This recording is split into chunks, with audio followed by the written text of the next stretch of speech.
బీఎస్పీనే దాన్ని ఇక్కడ కొనసాగించవచ్చు కదా, అదే పార్టీలో ఉంటూ మళ్ళీ కొత్త పార్టీని ఎందుకు పెట్టడం జరిగింది?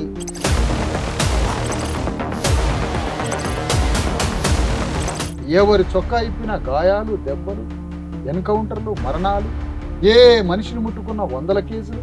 ఈ శక్తి అంతా ఎక్కడికి పోతుంది అసలు తెలంగాణ? ఇది ఒక పెద్ద మిత్తులాగా, మాయలాగా ఉంది. ఏ పర్సన్ని పట్టుకోండి నా దగ్గర 100 కేసులు అంటారు.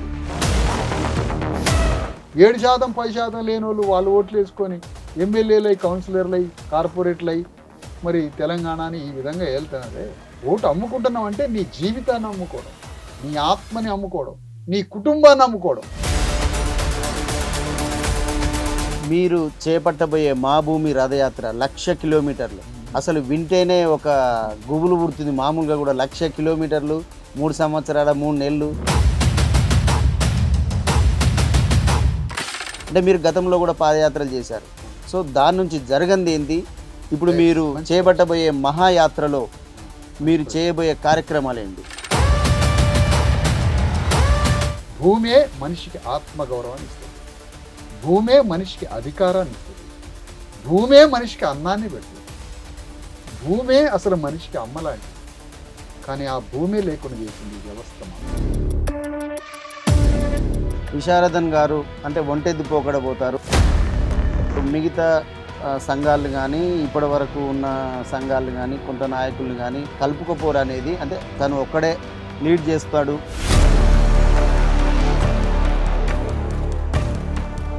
ఒంటెద్దు పోకడు అన్నదానికన్నా అందరినీ జాగ్రత్త పట్టుకొని నదిని ఈదుతూ ఉంది. అంటే అందరినీ గట్టిగా పట్టుకొని ఈదుతూ ఉంటాను నది. నేను డిస్టర్బ్ గాను, వాళ్ళ మాటలు వీళ్ళ మాటలు వినటం.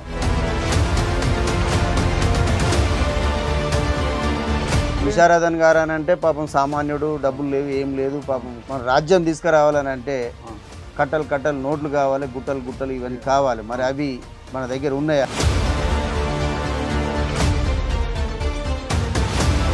ఐడియాలజీ లేనప్పుడు అబద్ధాల ప్రపంచాన్ని నిర్మించేటోడికి 100 కోట్లు కావాలి. దేనికి కావాలంటే 3 కావాలి. ఒక ఎమ్మెల్యే 50 కోట్లు అప్పు చేయండి చికెన్, మటన్కి, మందుకు. అందుకనే వరల్డ్ మొత్తంలో మీకు అత్యంత ఓట్లు అమ్ముడుపోయే దేశం భారతదేశం. భారతదేశంలో ఓట్లు ఎక్కువ అమ్ముడుపోయేది ఉమ్మడి ఆంధ్రప్రదేశ్, తెలంగాణ.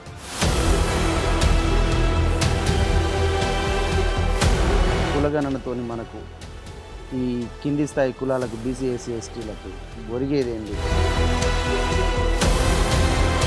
అమెరికాలో కులం లేదు, చైనాలో కులం లేదు. మరి మన భారతదేశంలో కులాలను లెక్క పెట్టాలి. ఈ మాట అన్నది ఎవరు? అంబేద్కర్. ఎస్సీలని లెక్క పెట్టారు, ఎస్టీలని లెక్క పెట్టారు. ఆనాడు బీసీలని లెక్క పెడదాం రాండి అని అంబేద్కర్ పిలిచింది. మమ్మల్ని లెక్క పెట్టాల్సిన అవసరం లేదని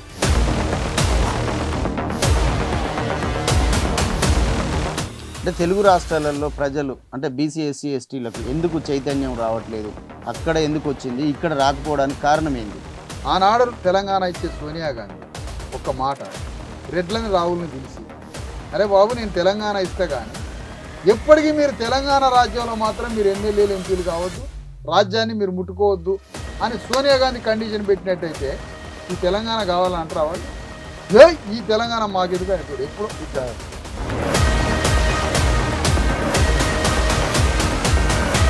అంటే రెడ్డి దొరల రాజ్యాన్ని దించడం విశారదన్ వల్ల అవుతుందా? కాదని మీరు అనుకుంటారని చెప్పండి. అయితే ఎట్లయితే నువ్వు కాదు అయితే కాదనేది కాదు, ఏ విధంగా అవుతుంది? కుల లీడర్స్ని, క్యాస్ట్ లీడర్స్ని వీళ్ళ ఉపన్యాసాలు విని సో వీళ్ళలాగానే విశారదన్ కూడా ఏమో ఈయన కూడా ఎవరి కోసం ఏం పని చేస్తుందో ఏందో అనే ఒక అనుమానం కూడా ఉండొచ్చు కదా. ఇప్పుడు ఎందుకంటే బానిసలకి, అణగారిన వర్గాలకు ఉండేది మొత్తం ఊళ్ళో దొరన, రెడ్డినో, పటేల్లో నమ్ముతారు. కానీ వాని గొంతు కోసుకోవడానికి నేను వచ్చినా కూడా నన్ను నమ్మడు.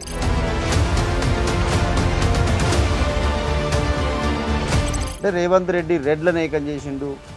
మరి మీరు ఎవరెవరిని ఏకం చేయబోతున్నారు? ముఖ్యమంత్రి సింహాసనం మీద మాదిగా దళితుడిని కూర్చోబెడతాం 2 ఏళ్ళు.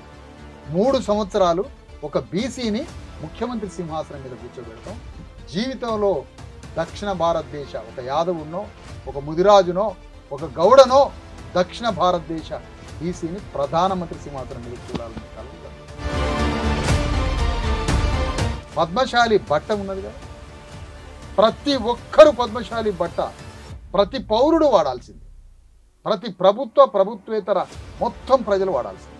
మీరు వాడుతున్నారా? అయినా సమాజం నా మీద నియంతృత్వంగా పెట్టుబడిదారి విధానంతో నా మీద పోర్చిస్తుంది కాబట్టి కొన్ని బట్టలు, పాలిస్టర్ బట్టలు, కంపెనీ బట్టలు వాడతా.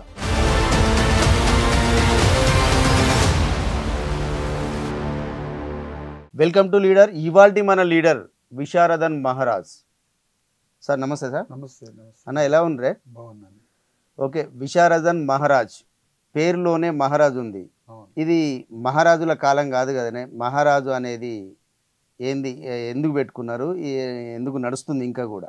అంటే భారతదేశంలో పీడిత జాతులు, ఈ సామాజిక దోపిడీకి గురైన అణగారిన వర్గాలు ఎన్నో రాష్ట్రాల్లో, ఎన్నో ప్రాంతాల్లో ఆయా కులాల యొక్క పూర్వకాలపు ఇతిహాస చరిత్రలు, పురాణ గాథలు, తమ సాంస్కృతిక వారసత్వ వైభవాన్ని ప్రైడ్ హిస్టరీగా చెప్పుకుంటారు. ప్రైడ్ హిస్టరీగా చెప్పుకున్నప్పుడు మనిషి తనని తాను ప్రేమించుకొని సమాజంలో గౌరవించబడి తనకి తాను ఉద్దీపన చెంది తాను శక్తిమంతుడు కావడానికి ఇంత భయంకరమైనటువంటి సమాజంలో నిలబడి గెలిచి బ్రతకడానికి, తన సాంస్కృతిక వారసత్వాన్ని గొప్పగా చెప్పుకోవడానికి, తను గొప్పగా కీర్తించబడడానికి పెట్టుకునే పేరు అది. నార్త్ ఇండియాలో మీకు సింగ్ అని పెట్టుకుంటారు. శూద్రులంతా, అతి శూద్రులంతా అక్కడున్న గురునానక్, గురు గోవింద్ సాహెబ్ వల్ల అక్కడ ఉన్నటువంటి అగ్రవర్ణ ఠాగూర్లకి కౌంటర్గా మేము సింగులము, సింహాలం అని చెప్పుకుంటారు. అట్లనే లంబాడీలు నాయకులని పెట్టుకుంటారు. తుర్కోళ్ళు, ముస్లింలు నవాబ్ సాహెబులు అని పెట్టుకుంటారు. కాపులు నాయుళ్ళు అని పెట్టుకుంటారు. కమ్మాసు చౌదరి అని పెట్టుకుంటారు. ఇట్లా ఒక్కొక్క కులం వాళ్ళ యొక్క సాంస్కృతిక వైభవాన్ని చెప్పుకుంటారు. ముతరాసి వాళ్ళు ముదిరాజ్ అని చెప్పుకుంటారు. బొందిలోళ్ళు రాజులు, క్షత్రియులు అని చెప్పుకుంటారు. అట్లనే మాదిగలు తమ సాంస్కృతిక వారసత్వ సంపదగా జాంబవ మహారాజ్ అని తమ పూర్వీకుల యొక్క వారసత్వ చరిత్ర ఉంది. ఆది జాంబవ మహారాజ్ అనే పేరుని వారసత్వంగా స్వీకరించారు. అదే కాకుండా ఈ సమాజంలో శూద్ర, అతి శూద్ర వర్ణాల నుంచి వచ్చిన అనేక మంది రాజులు ఉన్నారు సమాజంలో. ఆ రాజరికం కాదు, కానీ మహారాజు అంటే ఉన్నత దాతృత్వం గలవాడు, ఒక రాజనీతి కలిగిన వాడే తప్ప ఎవడో దుర్లభంగా రాజరిక పరిపాలన ఉన్నప్పుడు అది పట్టుకొని రాచరికం అనే నెగిటివ్ చెప్పొద్దు. మనకి రాజనీతి అంటాం, రాజా అని ఉంది. రాజ్యాంగము రాజా అని ఉంది. ఒక రాష్ట్రానికి రాజ్యాంగ అధిపతి రాజ్భవన్ అంటే గవర్నర్. అంటే రాజా అంటే తప్పు ఏం కాదు. రాజా అనేది గొప్ప పేరు, పొలిటికల్ సింబాలిక్ ఐకన్ రాజా అంటే. కాబట్టి నా పేరు పక్కన మహారాజా అని నామకరణం చేసుకున్నాను. నేనే కాదు, లక్షలాది మందికి నామకరణం చేయడం జరిగింది. కోట్లాది మందిని పెట్టుకోమని చెబుతున్నాను. అంటే ఇంకా సంస్కృతి కానీ ఆ పద్ధతి కానీ ఇంకా కొనసాగుతుందా? ఇంకా కొనసాగిద్ది. అది విస్తృతమై ఆకాశవంత ఎదగాలని కోరుకుంటారు. మరి అలాంటప్పుడు అంటే మనము మాదిగా అంటే నామూషిగా ఫీల్ అయ్యే రోజుల్లో మరి అది దాన్ని మనము ఏ విధంగా చూస్తాం? ఎగ్జాక్ట్లీ, మంచి పాయింట్ చెప్పారు. ఒక్కొక్క కాలమాన పరిస్థితుల అనుగుణంగా సామాజిక సంస్కరణలు, సామాజిక పరివర్తన, సమాజం యొక్క చేంజెస్ జరుగుతూ ఉంటాయి. ఆ కాలానికి మాదిగాని చెప్పుకున్న ఆ చెప్పుకోలేని సామాజిక పరిస్థితుల్లో ఆ కాలానికి మాదిగాని చెప్పుకోవడం కరెక్ట్, ఈ కాలానికి మహారాజు అని చెప్పుకోవడం కరెక్ట్. అంటే ఒక 20 ఏళ్ళు ఆనాడు మాదిగ ఉద్యమం సమయంలో మాదిగాని చెప్పుకోవడం జరిగింది. అంటే అప్పటి వరకు చెప్పుకోవడానికి కూడా నామోషి, మాదిగా అని చెప్పడం జరిగింది. మంచిదే, అది కులానికి మాదిగే పేరు పక్కన కూడా మాదిగాని చెప్పుకొని కొంతకాలం వరకు మాదిగాని చెప్పుకున్నారు. ఈ కాలానికి సమాజంలో అణిచివేతికి గురైన గొంతుకగా మాదిగాని చెప్పుకున్నారు. ఐడెంటిటీ వచ్చింది. ఇక ఐడెంటిటీ కాదు ఇప్పుడు చేయాల్సింది, నాయకత్వం. అంటే మమ్మల్ని గుర్తించండి, మేము ఫలానా వాళ్ళం, ఫలానా వర్గానికి చెందిన వాళ్ళం అని చెప్పుకోవడమే గొప్ప. ఇప్పుడు చెప్పుకునే స్థాయి కాదు కదా, సమాజానికి నాయకత్వం వహించే స్థాయి. కాబట్టి ఇప్పుడు మహారాజ్ అనడం కరెక్ట్. మహారాజ్, నేను రాజుని, సామాజికంగా రాజకీయంగా ఈ సంఘానికి, ఈ పీడిత జాతికి నాయకత్వం వహించే రాజుని నేను. సాహు మహారాజ్, సమ్రాట్ అశోక చక్రవర్తి మహారాజ్, శివాజీ మహారాజ్, సంత్ మహారాజ్, సంత్ రవిదాస్ మహారాజ్, సంత్ కబీర్దాస్ మహారాజ్, ఇట్లా అనేక మంది మహారాజుల యొక్క వారసత్వం ఉన్నది మాకు. కాబట్టి దాన్ని మేము ఈ విధంగా చెప్పుకుంటాం. అలాగే మహారాజుల కాలనీ అనేది చాలా ప్రాంతాల్లో చూసాము. అవును, మీరే నెలకొల్పారు. అవును సార్. దాని తర్వాత ఇప్పుడు అది కొనసాగుతుందా ఆ మహారాజుల కాలనీ సంస్కృతి కానీ? తెలంగాణలో దాదాపు 12,800 గ్రామాలు ఉన్నాయి. అందులో 2,600 గ్రామాల దాకా ట్రైబల్ విలేజ్, క్యాస్ట్లెస్ అంటే కులాలు లేని కేవలం గిరిజన ఆదివాసీ గూడాలు ఉన్నాయి. దాదాపు 10,600 గ్రామాల్లో మరి అన్ని కులాలు ఉన్న గ్రామాలు ఉన్నాయి. అందులో 6,000 గ్రామాల్లో మహారాజుల కాలనీ బోర్డులు పెట్టాం. ఒకటి కాదు, రెండు కాదు, 6,000 కాలనీ, 6,500 గ్రామాల్లో మహారాజుల కాలనీలు ఉన్నాయి. అందులో 3,200 గ్రామాల్లో మహారాజుల ఆర్చిలు ఉంటాయి. మీకు పెద్ద పెద్ద ఆర్చెస్ అంటే దర్వాజాలు, మహారాజా దర్వాజాలు ఉంటాయి. అది దాదాపుగా వాళ్ళ ఆత్మగౌరవ చిహ్నం అనమాట. తాము గొప్పవాళ్ళం, మేము ఎవరికన్నా తక్కువ కాదు, మేము గొప్పవాళ్ళం అని చెప్పుకునేది మహారాజు అనేది. అంటే ఈ మధ్యన బోర్డులు కానీ ఇవి కానీ మహారాజుల కాలనీ బోర్డులు తీసేసిరనే ప్రచారం ఒకటి కొంత జరుగుతుంది. అది ఎంతవరకు నిజం? అది ప్రచారమే కానీ నిజం కాదు. మహారాజుల కాలనీ బోర్డు మీద చేస్తే ఊకుంటారా? ఊకుంటారా అంటున్నా. ఊకునే వ్యవహారాలు కావు ఇవి. చేయేస్తే చూస్తాం. అప్పుడు ఎక్కడన్నా మహారాజుల కాలనీ బోర్డు మీద చేయమనండి చూద్దాం. అలాంటి ఛాన్సే ఇయ్యరు మా వాళ్ళు. కిలోమీటర్కి ఒక కార్యకర్త ఉంటాడు నాకు. తెలంగాణలో ఎవ్రీ స్క్వేర్ చదరపు కిలోమీటర్కి నాకు సోల్జర్ ఉంటాడు మా ఉద్యమానికి. రైట్ అన్న, మీరు బిఎస్పి పార్టీలో పనిచేశారు. ఎస్. ఎందుకు విభేదించి బయటకు వచ్చారు? విభేదం ఏం కాదు, కాన్షీరామ్ కాలానికి నేను పనిచేశాను. నా కాన్షీరామ్ అనేటువంటి నా గాడ్ ఫాదర్ బ్రెయిన్ స్ట్రోక్తో కొంతకాలం హాస్పిటలైజ్ అయ్యి ఆ తర్వాత మరణించడం జరిగింది. నా గాడ్ ఫాదర్ పోయిన తర్వాత కొంతకాలం అంతే సైద్ధాంతిక కొంత చూసాము, కానీ అంత కాన్షీరామ్ ఉన్న కాలంలో ఉన్న ఆ పదును, ఆ ఐడియాలజికల్ డీప్ ఫిలాసఫీ పార్టీ నుంచి నేను చూడలేకపోయాను. ఆ తర్వాత నా గాడ్ ఫాదర్ కాన్షీరామ్ యొక్క స్ఫూర్తితో, ప్రేరణతో, ఆయన ఇచ్చిన మార్గదర్శకత్వంతో ఇక్కడ సామాజిక సాంస్కృతిక ఉద్యమం ఒకటి జరగాలి తెలంగాణలో. కేవలం కుల ఉద్యమాలు, హక్కుల ఉద్యమాలు మాత్రమే జరుగుతున్నాయి.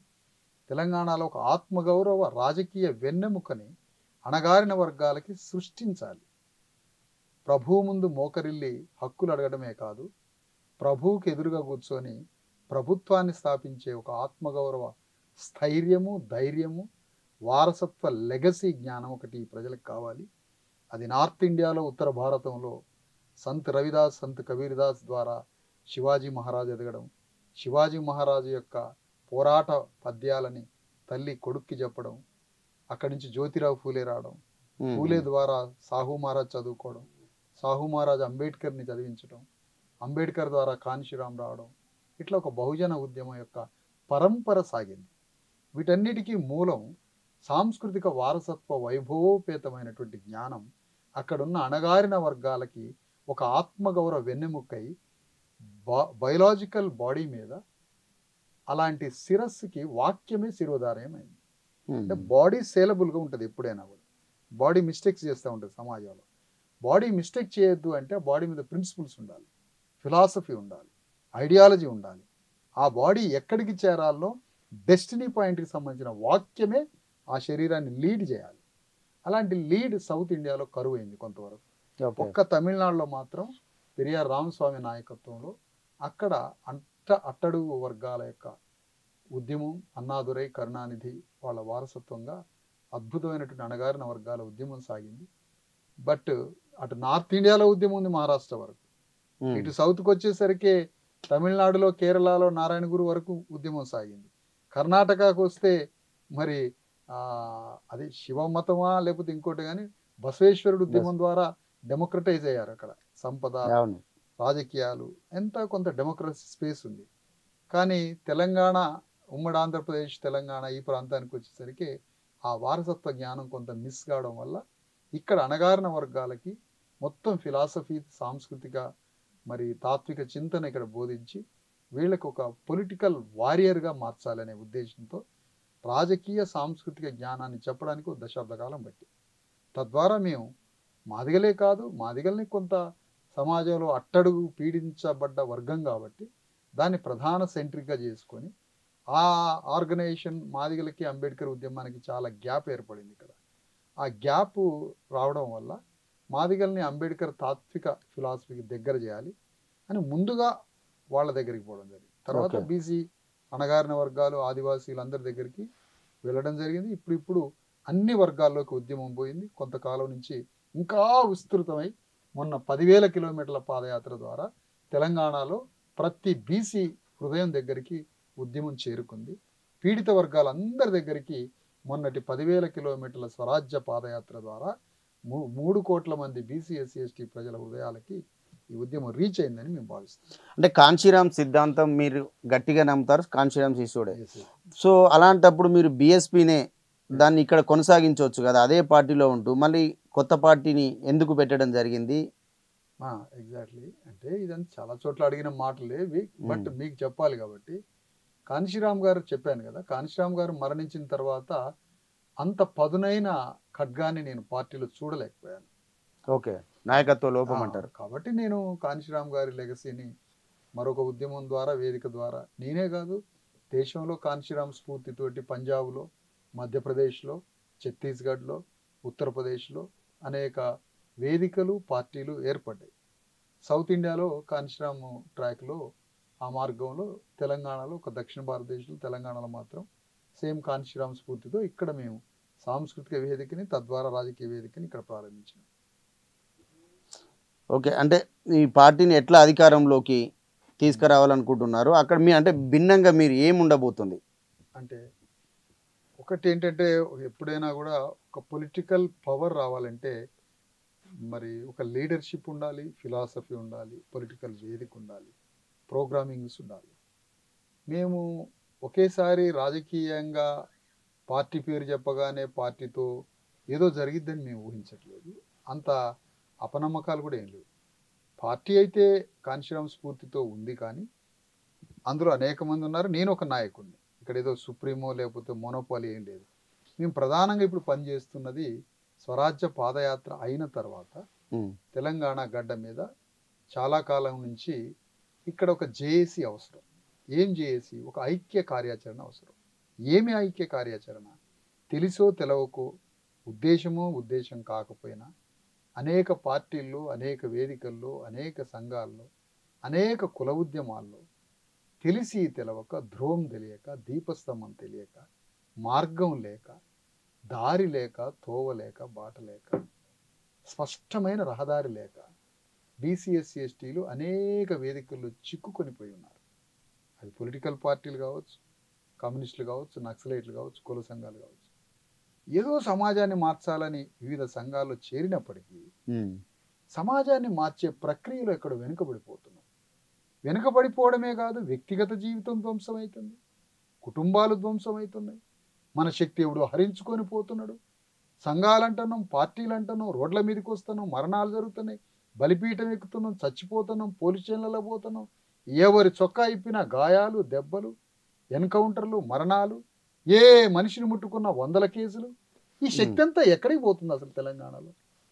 ఇది ఒక పెద్ద మిత్తులాగా, మాయలాగా ఉంది. ఏ పర్సన్ని పట్టుకోండి, నా దగ్గర 100 కేసులు అంటాడు, ఉద్యమం అంటాడు, కొట్లాట అంటాడు. నోరు తెరిస్తే కొట్లాట కొట్లాట కొట్లాట. మేము కొట్లాడినాం, ముత్తాతను అడిగిన సాయుధ పోరాటంలో కొట్లాడాను అంటాడు. తెలంగాణ ఉద్యమంలో మొన్న మనం పోయి కొట్లాట అంటాడు. యూనివర్సిటీలో పిహెచ్డి చేసిన ఆయన రాళ్ళేస్తాడు. ఈ కొట్లాటలలో నుంచి వచ్చిన శక్తి ఎక్కడికి పోతుంది? ఒక కొట్లాటలో, ఒక వారిలో విడుదలయ్యే శక్తికి సమాధానం ఏది అంటే, ఈ కొట్లాటల ఎనర్జీ అంతా ఎవరో కొల్లగొట్టుకొని పోతారు. ఇది కాదే, ఏదో జరగాలి. అందుకనే అన్ని వేదికల్లో, అన్ని సంఘాల్లో ఉన్న వాళ్ళందరినీ ఆహ్వానిస్తూ బ్రాడ్ హృదయంతో, చిన్నోడిని పెద్దోడిని అందరి ఇళ్ళకి పోదాం అనుకుంటాను నేను. 1,00,000 మంది నాయకుల ఇండ్ల మెట్లు ఎక్కుదాం అనుకుంటాను నేను. 1,00,000 మంది నాయకుల ఇండ్లకు పోదామని నేను పోయి, అన్న రండి, మనం ఒక వేదికను ఏర్పాటు చేసినాం. మీరే పార్టీలను, నేనే పార్టీలను ఉంటాం, కానీ మనందరం బీసీ ఎస్సీ ఎస్టీలను కలిసి జ్యోతిరావు ఫూలే ఆలోచనతో, అంబేద్కర్ సిద్ధాంతంతో, కాంశీరామ్ వార్ స్టైల్తో, ముగ్గురు యొక్క ప్రిన్సిపుల్స్ తోటి మనం తెలంగాణ గడ్డ మీద రాజ్యాన్ని సాధించాలి. ఆ ముగ్గురే కాదు, తెలంగాణలో సర్దార్ సర్వాయి పాపన్న గౌడ్ ఉన్నాడు. ఆనాడే రాజ్యం కోసం యుద్ధం చేసిండు. సమ్మక్క సారలక్కలు రాజ్యాన్ని ఏర్పాటు చేసిండు. పండగ సాయన్న యుద్ధం చేసిండు. కొండా లక్ష్మణ్ బాపూజీ వారు చేసిండు. సదాలక్ష్మి వారు చేసింది మాదిగల్లో ఉండి. ఇట్లా ఒక్కొక్క కులానికి ఒక్కొక్క ఐకాన్ ఉన్నారే ఇక్కడ. ఒకప్పుడు నల్గొండలో గొల్ల రాజ్యాలు, యాదవ రాజ్యాలు ఉన్నాయి. ఆ యాదవ రాజ్యాలకు బీర్నీడు, వినుకొండ నుంచి గొల్ల యాదవ రాజ్యాలు ఉండే. అంత గొప్ప గొప్ప శూద్రుల అట్టడుగు వర్గాల రాజ్యాలు, వాళ్ళ వారసత్వ సాంస్కృతిక గాథలన్నీ మన బీసీఎస్సీ ఎస్టీ విద్యావంతులందరికీ చెప్పి మన శక్తిని ఎవడు పార్టీకి ఇవ్వద్దు. మన కళ్ళ ముందే ముస్లింలు, తుర్కోళ్ళు పార్టీ పెట్టారు. ఎప్పటి నుంచి పార్టీ పెట్టారు? 70 ఏళ్ళు అయిన వాళ్ళు పార్టీ పెట్టి, 50 ఏళ్ళ పైన. ఓవైసీ వాళ్ళ ఫాదర్ అప్పుడే మేల్కొని కళ్ళ ముందు పార్టీ పెట్టి వాళ్ళ ఓట్లు వాళ్ళు వేసుకొని 7% 10% లేని వాళ్ళు వాళ్ళ ఓట్లు వేసుకొని ఎమ్మెల్యేలై, కౌన్సిలర్లై, కార్పొరేట్లై మరి తెలంగాణని ఈ విధంగా వెళ్తున్నదే. మరి మనం బీసీఎస్సీ ఎస్టీలో 93 ఉన్నాం, 90% ఉన్నాం. మరి మనం ఎందుకు ఓట్లు అమ్ముకుంటున్నాం? ఓటు అమ్ముకోవడానికి వీల్లేదు. ఓటు అమ్ముకుంటున్నాం అంటే నీ జీవితాన్ని అమ్ముకోవడం, నీ ఆత్మని అమ్ముకోవడం, నీ కుటుంబాన్ని అమ్ముకోవడం. మీరు మొన్న ఏర్పాటు చేసిన జేఏసీలో మీరు అందరినీ కలుపుతా అని చెప్పారు. ఎంతవరకు కలిసి వస్తున్నారు? ఎంతవరకు కలిసే అవకాశం కూడా ఉంది? అంటే ఏదైనా ఒక పని నమ్మకంతో చేయాలి, విశ్వాసంతో ప్రారంభించాలి, ఆప్టిమిజం ఉండాలి కదా. అందుకని నేను మా బృందం అందరం కలిసి వేదిక మీదకి చాలామంది నాయకుల్ని తీసుకొచ్చాం. ఆ రోజు అనేక మందిని తీసుకొచ్చాం. వాళ్ళు పరోక్షంగా, ప్రత్యక్షంగా గౌరవ సలహాదారులుగానో, గౌరవ అధ్యక్షులుగానో, లేకపోతే ఇన్సైడో అవుట్ సైడో మాతోటి ప్రయాణం చేయడానికి సిద్ధంగా ఉన్నారు. కాబట్టి రేపు తెలంగాణలో మేము ప్రారంభించిన ఒక 100 మంది నాయకుల్ని పిలిచినాం. ఈ 100 సంఖ్యతో ఆగకుండా 10,000 మంది నాయకుల్ని సంవత్సరానికి ఒకసారి, ఒక్కొక్క సంవత్సరంలో ఒక 10,000 చిన్న పెద్ద లీడర్లు, ఒక 10,000 మంది పెద్ద పెద్ద నాయకులు కావచ్చు, చిన్న నాయకులు కావచ్చు, అందరం కలిసి మనకి ఒక ఆత్మ ఉన్నది. మనం ఏ పార్టీలో ఉన్నా కూడా మన రాజ్యాన్ని మనం తెచ్చుకోవాలి అనేటువంటి ఆలోచనతో ఈ వేదికలోకి అందరినీ తీసుకొద్దాం. ఇంత పెద్ద వ్యవస్థని ఢీ కొట్టాలంటే మనకంటూ ఒక వేదిక ఉండాలనే ఆలోచనతో ఆనాడు తెలంగాణ రాష్ట్రాన్ని సాధించడానికి తెలంగాణ జేఏసీ పెట్టినప్పుడు, వచ్చిన రాష్ట్రంలో అధికారానికి రావడానికి అణగారిన వర్గాలంతా ఒకటై ఒక ఐక్య కార్యాచరణ ఉండాలిగా. అంటే వేరే వేరే పార్టీలు ఉంటే ఎట్లా సాధ్యం ఇది? వేరే వేరే పార్టీలలో ఉన్నప్పుడు ఇక్కడ 2 విషయాలు. మేము పార్టీలలో ఉండేటువంటి అగ్రవర్ణాలు పార్టీలు అవి బీఆర్ఎస్ కావచ్చు, బీజేపీ కావచ్చు, కాంగ్రెస్ కావచ్చు. ఈ 3 పార్టీలలో ఉండేటువంటి అణగారిన వర్గాలు వాళ్ళ ఇన్ఫ్లుయెన్స్లో ఉన్నారు, అది ఓకే. కానీ ఈ మధ్యకాలంలో వాళ్ళ యొక్క ఆధిపత్యం గతంలోనూ తెలవక ఉండే మన తండ్రుల టైంలో. ఇప్పుడేమో ఈ ఆధిపత్యం అని తెలిసి కూడా ఉంటారు. ఆ ఉన్న వాళ్ళ దగ్గర ఒక సోల్ కూడా ఉంటుంది. సోల్ని పట్టుకుందామని, ఓకే బాడీ ప్రెజెన్స్ అక్కడ అటెండ్ చేసుకోండి, సోల్ మాకు ఇవ్వండి అంటాను, ఇదన్నా చేయండి కనీసం. అదే సమయంలో రెండోది, అందులో ఉండి ఎందుకు వాళ్ళు ఎస్సీ ఎస్టీ బీసీలు అక్కడ అయినరు? బీసీలు కానీ, ఎస్సీలు కానీ, ఎస్టీలు కానీ అగ్రవర్ణ పార్టీలలో ఎందుకు అవుతారు? ఎమ్మెల్యేలు, ఎంపీటీసీలు, కౌన్సిలర్లుగా, ఎంపీలుగా, మంత్రులుగా ఎట్లా కాగలుగుతారు? బయట వ్యవస్థలో పెద్ద పెద్ద సామాజిక విప్లవాత్మకమైనటువంటి ప్రకంపనలు సృష్టించడం వల్ల ఆ ప్రకంపనలకి భయపడి ఆయా పార్టీలలో వీళ్ళకి స్థానాలు దొరుకుతున్నాయి. మేమేమంటున్నామంటే ఈ అగ్రవర్ణ పార్టీలలో ఉన్న వాళ్ళని మీరు అక్కడున్నా సరే ఇలాంటి ఉద్యమాలకు సహకరించండి. అట్లా అగ్రవర్ణ పార్టీలలో సహకరించుకుంటారు కదా.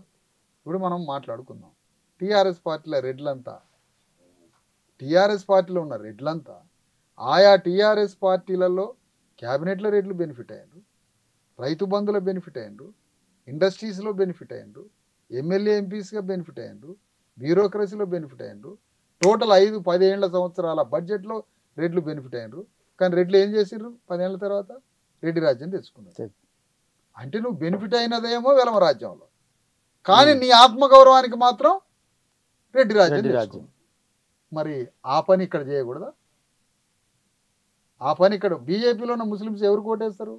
4 ఉండని 10 మంది ఉండని వాళ్ళ పార్టీకి, అది వాళ్ళ పార్టీకి ఓటేసుకుంటారు. అంటే ఎక్కడున్నా సరే పరస్పరం ఐడియాలజీ ఉన్నప్పుడు ఖచ్చితంగా వాళ్ళు కలుస్తారు. అందుకే ఇక్కడ మనం చెప్పాల్సింది ఏంటి? ఒక ఐడియాలజీ. ఐడియాలజీ ఆత్మ, ఆత్మే అమ్మ. అది విస్తృతపరిచినప్పుడు అన్ని వేదికల్లో ఉన్న వాళ్ళ మధ్య ఒక ఐడియాలజికల్ కోయిన్సైడ్ జరుగుతూ ఉంటుంది. ఇక్కడ చెప్పాల్సింది ఫిలాసఫీ, ఈ వారసత్వ లెగసీని చెప్పాలి. రైట్ అన్న. ఇప్పుడు మీరు చేపట్టబోయే మా భూమి రథయాత్ర 1,00,000 కిలోమీటర్లు. అసలు వింటేనే ఒక గుబులు పుడుతుంది. మామూలుగా కూడా 1,00,000 కిలోమీటర్లు, 3 సంవత్సరాల 3 నెలలు. అసలు ఏం చేయబోతాడా, ఏం జరుగుతుందా, అసలు ఏందనేది కూడా ప్రజలు చాలా ఉత్కంఠగా ఎదురు చూస్తున్నారు. అంటే మీరు గతంలో కూడా పాదయాత్రలు చేశారు.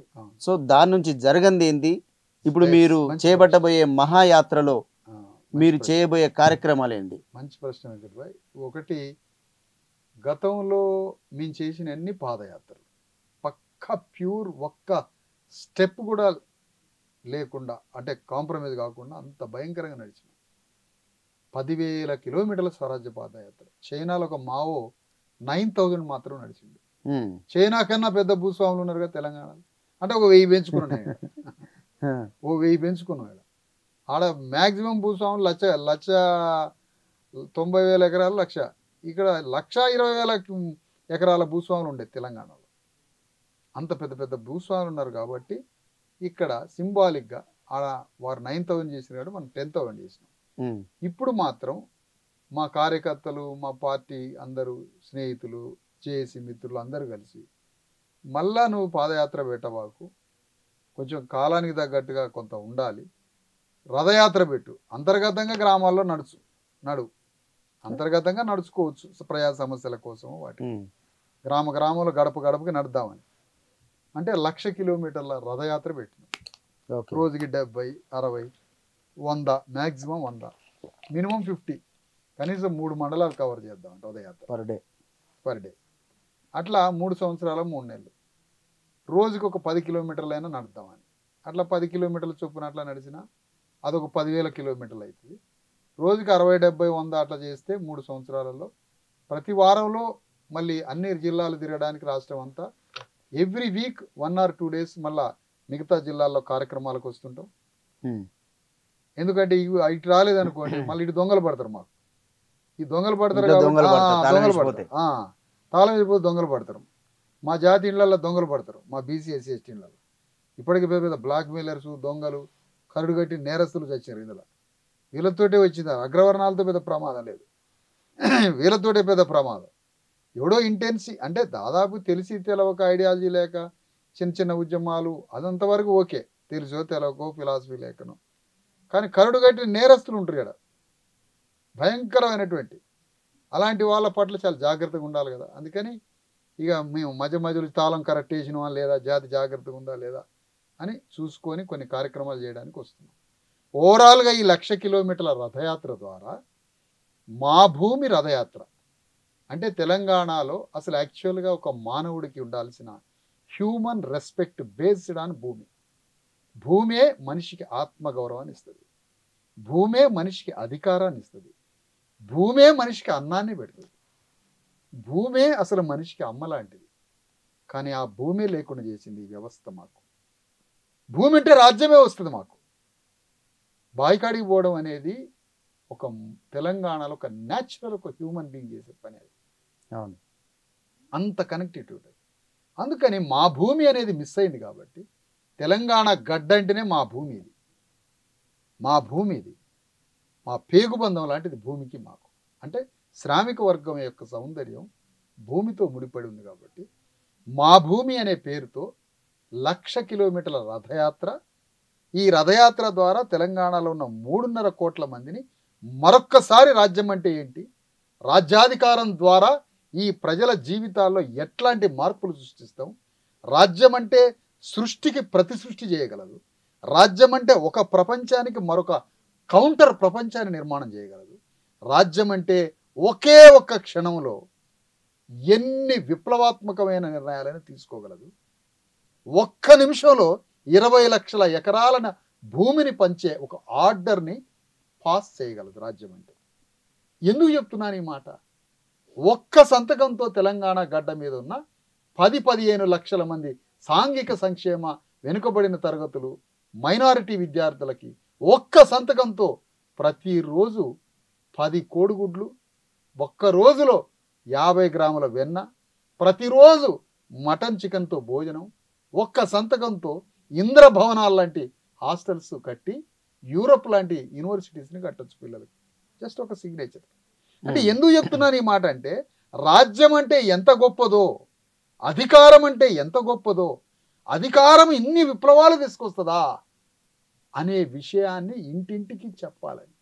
నీవు ఒక్క కోటర్ సీసాకు అమ్ముకుంటున్నవే, ఒక్క మందుకి మాంసానికి అమ్ముకుంటున్నవే, నీకు అంబేద్కర్ ఇచ్చిన ఓటనే గండ్రగొడ్డలను తీసుకుపోయి కోటర్ సీసాకు అమ్ముకుంటున్నావు కదా. కానీ అదే ఓటు నువ్వు వేసుకుంటే నీ బిడ్డలు బిడ్డలు బిడ్డలు తరతరాలు తెలంగాణలో మహారాజుల్లాగా బతుకుతారయ్యా అని మరొక్కసారి రాజ్యం యొక్క గొప్పతనాన్ని తెలంగాణ అంతా ప్రతిధ్వనింపజేద్దామని.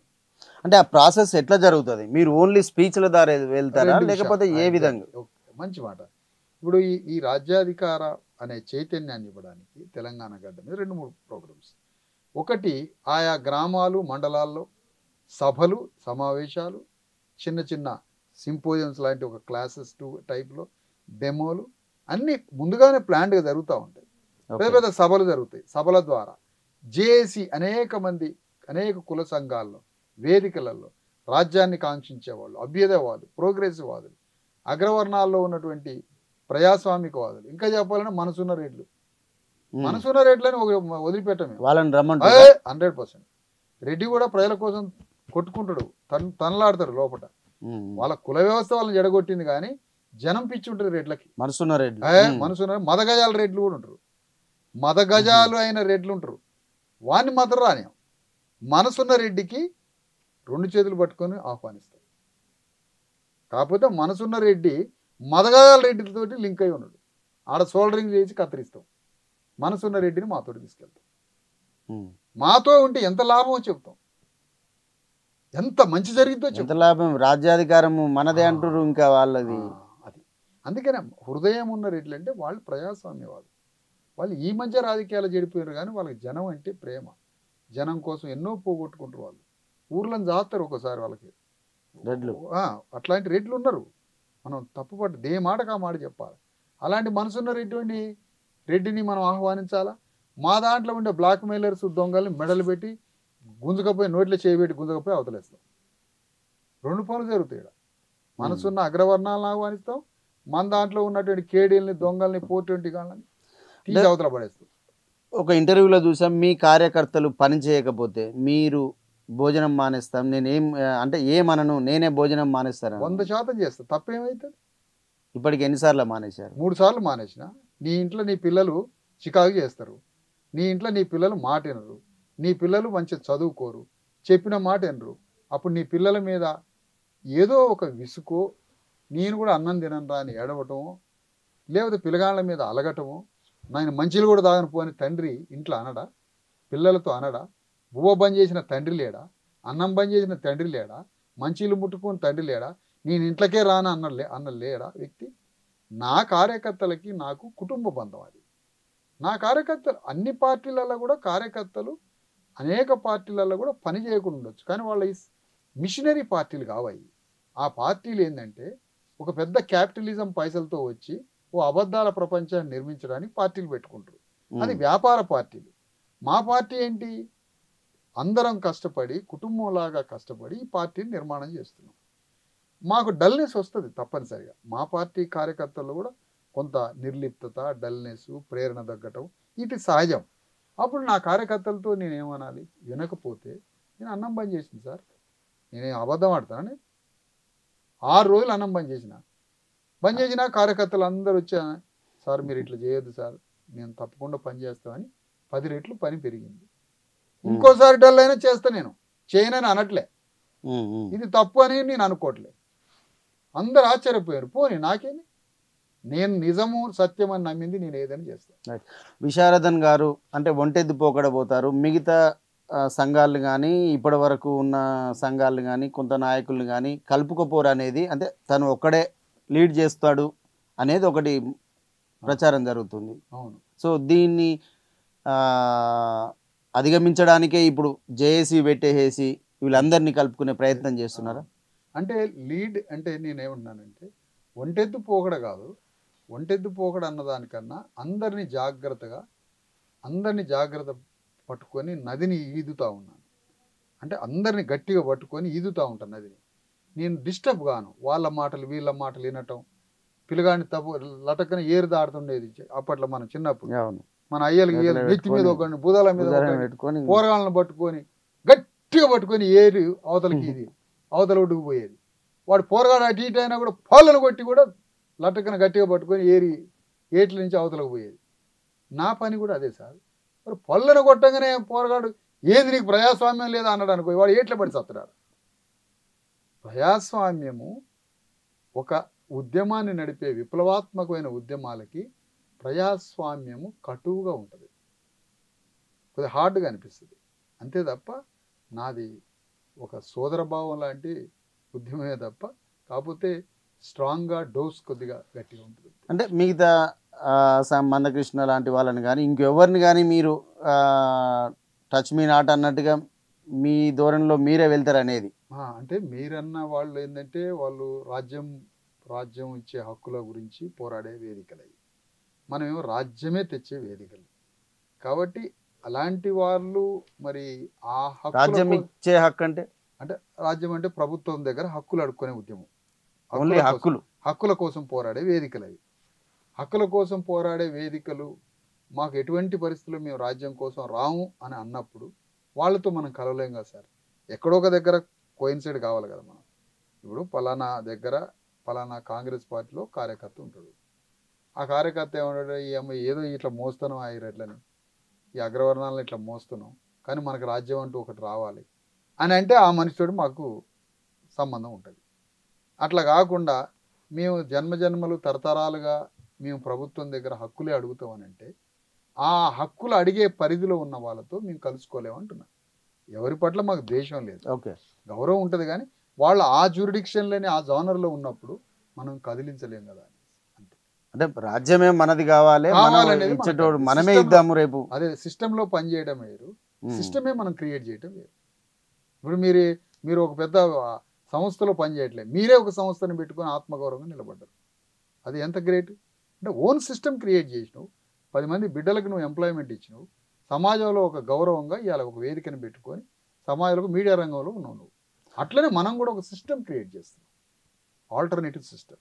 అంటే ఆల్టర్నేటివ్ సిస్టమ్ క్రియేట్ చేయాలంటే ఇప్పుడున్న పరిస్థితులలో చాలా డబ్బుతో కూడిన పని. సో దాన్ని మనం ఎట్లా సమకూరుస్తాం ఏంది అనేది కూడా ఒక ప్రశ్న. అంటే ఇది ఇప్పుడు విశారదన్ గారు అని అంటే పాపం సామాన్యుడు, డబ్బులు లేవు ఏం లేదు, పాపం కొట్లాడుతున్నాడు, పోరాడుతున్నాడు, ఉపన్యాసాలతో తన స్పీచ్లతో దంచుతున్నాడు అనేది. బట్ మన రాజ్యం తీసుకురావాలని అంటే కట్టలు నోట్లు కావాలి, గుట్టలు ఇవన్నీ కావాలి. మరి అవి మన దగ్గర ఉన్నాయా, ఎట్లా వస్తుంది? నేనేమంటానంటే మీ కళ్ళ ముందే సార్, అదే వెంకట్ భాయ్, నేనేమంటానంటే ఇప్పుడు ఐడియాలజీ లేనప్పుడు అబద్ధాల ప్రపంచాన్ని నిర్మించేటోడికి 100 కోట్లు కావాలి. దేనికి కావాలంటే 3 కావాలి. ఏంది, ఒకటి మందు పోయడానికి పైసలు కావాలి, చికెన్ మటన్లో పెట్టడానికి పైసలు కావాలి. ఒక ఎమ్మెల్యే 50 కోట్లు అప్పు చేసింది చికెన్ మటన్కి మందుకే, 50 కోట్లు. ఇంకా అప్పు తీర్చలే ఆయన. ఇప్పుడు చాలా మందికి అప్పులైనవి. ఏంది, ఎందుకు అప్పులైనవి? ఇది ఆడాడ రెడ్డి ఎమ్మెల్యేలు, వెలం ఎమ్మెల్యేలు కూడా కొంతమంది అప్పులు చేశారు. భూములు అమ్ముకోవటం, భూములు కుదవబెట్టడం, వాళ్ళకున్న 50 కోట్లు దేనికి పెట్టినామని అడిగిన ఒక ఎమ్మెల్యేని. కేవలం చికెను మటను మందుకి 30 కోట్లు ఖర్చు పెట్టినాడు. 30 crores ఈ 3టికి 30 కోట్లు. ఇప్పుడు మీ వంచనప్పుడు, ఈ పంచుడు లేదు అన్నప్పుడు మాకు పైసలతో ఏం పని అయితే ఉంటుంది. కరపత్రానికో, పోస్టర్కో, తిరగడానికో, జెండాకో, ప్రచారానికో, కార్యకర్తల భోజనాలకు పైసలు కావాలి. వాటిని మేము సమకూర్చుకుంటాం. ప్రజలు ఇచ్చే విరాళాలతోటే ఉద్యమం నడవాలి. మాకు ఆ డబ్బు కాదు కదా. ప్రచారానికి ఖర్చు పెట్టడం వేరు, మటను చికెను మందుకి డబ్బులు ఖర్చు పెట్టడం వేరు. అందుకని ప్రచారానికి 10% అవుతుంది. మీరన్న మందు మాంసం అంటే 90%. అందుకని ఆ 100లో ఒక 10% ప్రచారానికి. అందుకే మేము కోరేది ఏంటంటే ఎలక్షన్ కమిషన్ పెట్టే ఆ 10 లక్షల రూపాయలు ఇంకా తగ్గాలంటున్నాం. అంత కూడా అవసరం లేదు మాకు. ఇట్లా ఉంటుంది మా ఉద్యమం. అంటే మీ సైద్ధాంతిక సిద్ధాంతాలను అది వివరించేస్తే మనకు ఓట్లు పడే అవకాశం ఉందా ఇప్పటికిప్పుడు? అంటే ప్రజలు అర్థం చేసుకునే కెపాసిటీ ఉందా? అంటే ఎక్కడో ఒక దగ్గర పీక్ స్టేజ్లో కొలాప్స్ అయిపోద్ది ఈ డబ్బులు ఖర్చు పెట్టేది. ఈ డబ్బులు ఖర్చు పెట్టే కాన్సెప్ట్ అంతా కూడా చంద్రబాబు నాయుడు టైం నుంచి బాగా పెరిగిపోయింది. యాక్చువల్గా అంతకుముందు కొద్దిగా ఉండే, అది కొద్దిగా పెరుగుతూ వస్తూ ఉంది. ఎందుకు పెరుగుతుంది అంటే ఈ సేలబుల్ కమ్యూనిటీస్ బాగా పెరిగిపోయినాయి. అందరూ రోడ్ల మీదకి వచ్చి రాజకీయ యుద్ధం చేయకుండా రోడ్ల మీదకి వచ్చి ఆ పోరాటం ఈ పోరాటం అని ఎలక్షన్ టైంలో గైబైపోయేది. ఇది చంద్రబాబు నాయుడు టైంలోనే పెరిగింది. అందుకనే వరల్డ్ మొత్తంలో మీకు అత్యంత ఓట్లు అమ్ముడుపోయే దేశం భారతదేశం. భారతదేశంలో ఓట్లు ఎక్కువ అమ్ముడుపోయేది ఉమ్మడి ఆంధ్రప్రదేశ్, తెలంగాణ. ఎందుకు ఇట్లా జరిగిందంటే ఇక్కడ ఉద్యమాలని అనేక హక్కులని వస్తారు, కానీ రాజకీయ పోరాటం మాత్రం చేయరు. రాజకీయ పోరాటం ఒక్కటే ఆపటం, మిగతా మొత్తం ఏ పనులుగా ఆ పోరాటాలు పోరాటాలు మంచిదే, కానీ ఎలక్షన్స్ వచ్చేసరికి షట్టర్ క్లోజ్ చేసుకొని ఆగిపోతున్నారు. దానివల్ల ప్రైజ్ రేటు పెరిగిపోయింది. ఇప్పుడు ఈ ప్రైజ్ రేటు పెరిగి పెరిగి పెరిగి ఒక పతనం కాడికి వచ్చింది, చీ అనే కాడికి వస్తుంది. అదంతా మనకు మంచి రోజులు అనుకుంటాం మేము, మంచి రోజులు వస్తాయి అనుకుంటున్నాం మేము. అందుకని ఇప్పుడు మేము ఐడియాలజీ, ఇప్పుడు నేను తుర్కోళ్ళు అమ్ముడు పోవట్లే కదా సార్, ముస్లిమ్స్ అమ్ముడు పోవటలే. వాళ్ళు పైసా లేకపోయినా కూడా ఓటేస్తాడు, వాళ్ళది ఏందో వాళ్ళ ఎందుకు ఆ భరోసా ఇస్తాడు, ఐడియాలజీ చెప్తాడు, వాళ్ళకు ఒక ఫిలాసఫీ, ఒక కల్చరు, ఒక జట్టు కట్టుకుంటారు. ఇదే పని బీసీ ఎస్సీ ఎస్టీలలో ఎందుకు చేయకూడదు అనేది మా అభిప్రాయం. అంటే వాళ్ళు అర్థం చేసుకునే కెపాసిటీ ఉందా, దాన్ని ఎట్లా అని అర్థం అదే సార్. ఇప్పుడు సాకలోళ్ళు ఉన్నారు, మంగళోళ్ళు ఉన్నారు. అయ్యా మంగళోళ్ళు ఇంతవరకు అసెంబ్లీలోకి పోలే, మంగళాయన ఇంతవరకు అసెంబ్లీలో పోలే. ఈ పక్క రాష్ట్రంలో మంగళాయన ముఖ్యమంత్రి అయింది. స్టాలిన్ మంగళాయన, కరుణానిధి మంగళాయన, అన్నాదురై ఒక అనాథ రోడ్డు మీద, ఏ కులం కూడా తెలియదు, మొత్తానికి అణగారిన వర్గం ఆయన. బీహార్లో అక్కడ ఒక మంగళాయన ముఖ్యమంత్రి అయింది, ఒక గొల్లాయన ముఖ్యమంత్రి అయింది. మరి కర్పూరి ఠాగూర్ అనే ఆయన 70 ఆ ప్రాంతంలోనే ముఖ్యమంత్రి అయిందంటే ఒక మంగళాయన. ఏం పోరాటం అది. మరి ఇక్కడ మంగళాయన గేటు కాడ ముట్టుకోలేకపోతాను. మోస్ట్ బ్యాక్వర్డ్ కమ్యూనిటీస్ ఉన్న ఎంబీసీలు అసెంబ్లీ యాడుందని అంటారు. అసలు ఈ రాజ్యము, గవర్నమెంటు, డెమోక్రసీ, మెకానిజము, కాన్స్టిట్యూషన్ ఇదంతా వచ్చింది ఎవరి కోసం?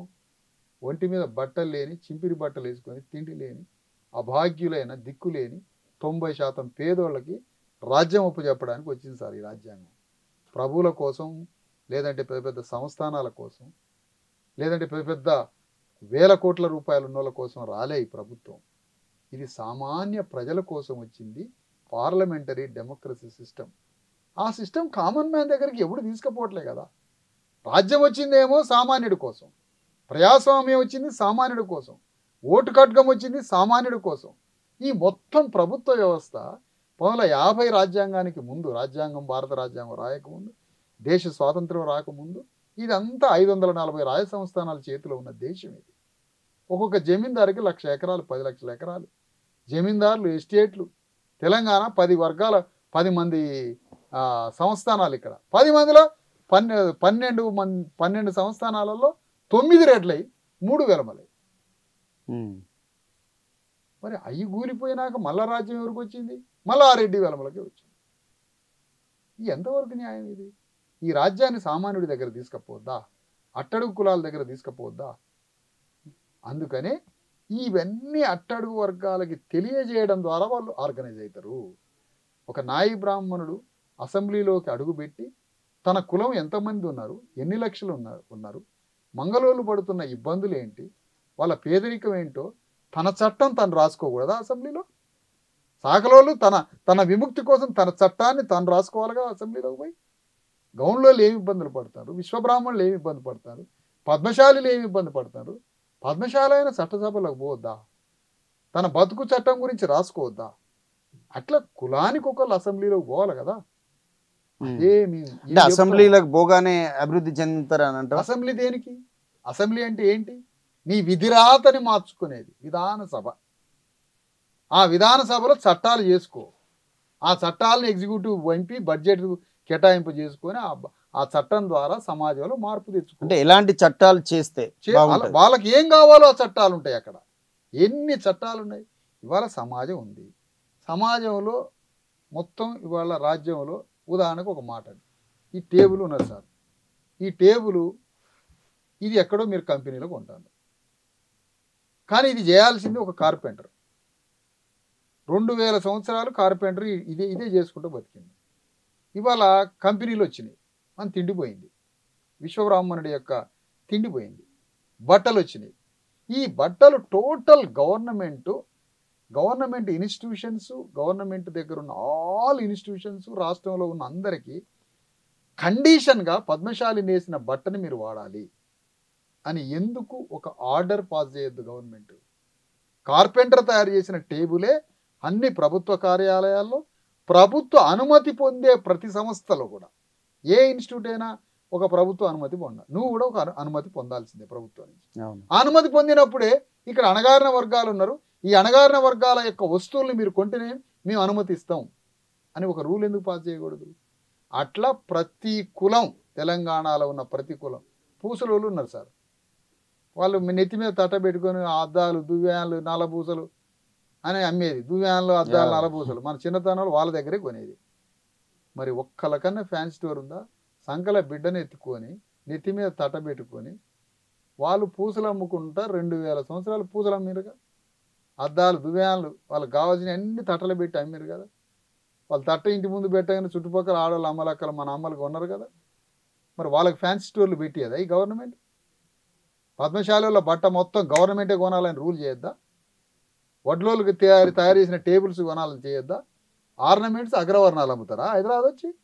కళ్యాణ్ జ్యువెలరీస్ అని ఇంకోటని సౌత్ ఇండియా నుంచి మొత్తం వచ్చి అప్పర్ కాస్ట్ మార్వాడి చేతిలో గోల్డ్ వర్క్ నడుస్తుందా?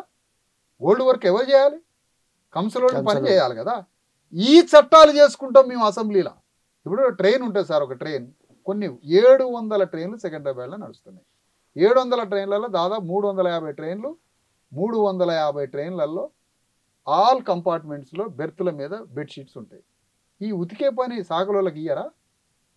అంటే మొన్నటిదాకా మిషనరీ రాకముందేమో వాళ్ళతో బట్టలు ఉతికించుకుంటాం గ్రామాల్లో, మిషనరీ వచ్చినాక బట్టలు వేరేవాడు. అంటే డెవలప్మెంట్ ఖర్చు తక్కువ అవుతుంది అనేది వాళ్ళు చెప్పే వాదన. అదేదో వీళ్ళకి ఇచ్చి చూడండి అంటాను. వీళ్ళకి ఇచ్చి చూస్తే ఏం ఖర్చు వస్తుందో ఏం ఖర్చు రాదో వాళ్ళకి ఇచ్చి చూడాలి కదా. అట్లా ప్రతి కమ్యూనిటీ తన ఉపాధిని, వృత్తిని కోల్పోయింది. దాన్ని మోడర్నైజ్ చేయాలి, ఆ వృత్తులు వాళ్ళకి ఇవ్వాలి, అవన్నీ వాళ్ళతోటి చేయించాలి. ఇట్లా భూమి మీద చట్టాన్ని చేసుకుంటాం అసెంబ్లీలో. భూమి మన రాష్ట్ర ప్రభుత్వం చేతిలో ఉంటుంది. గవర్నమెంట్ 10 లక్షల ఎకరాల భూమిని 10 సెకండ్లలో పనిచేస్తాం.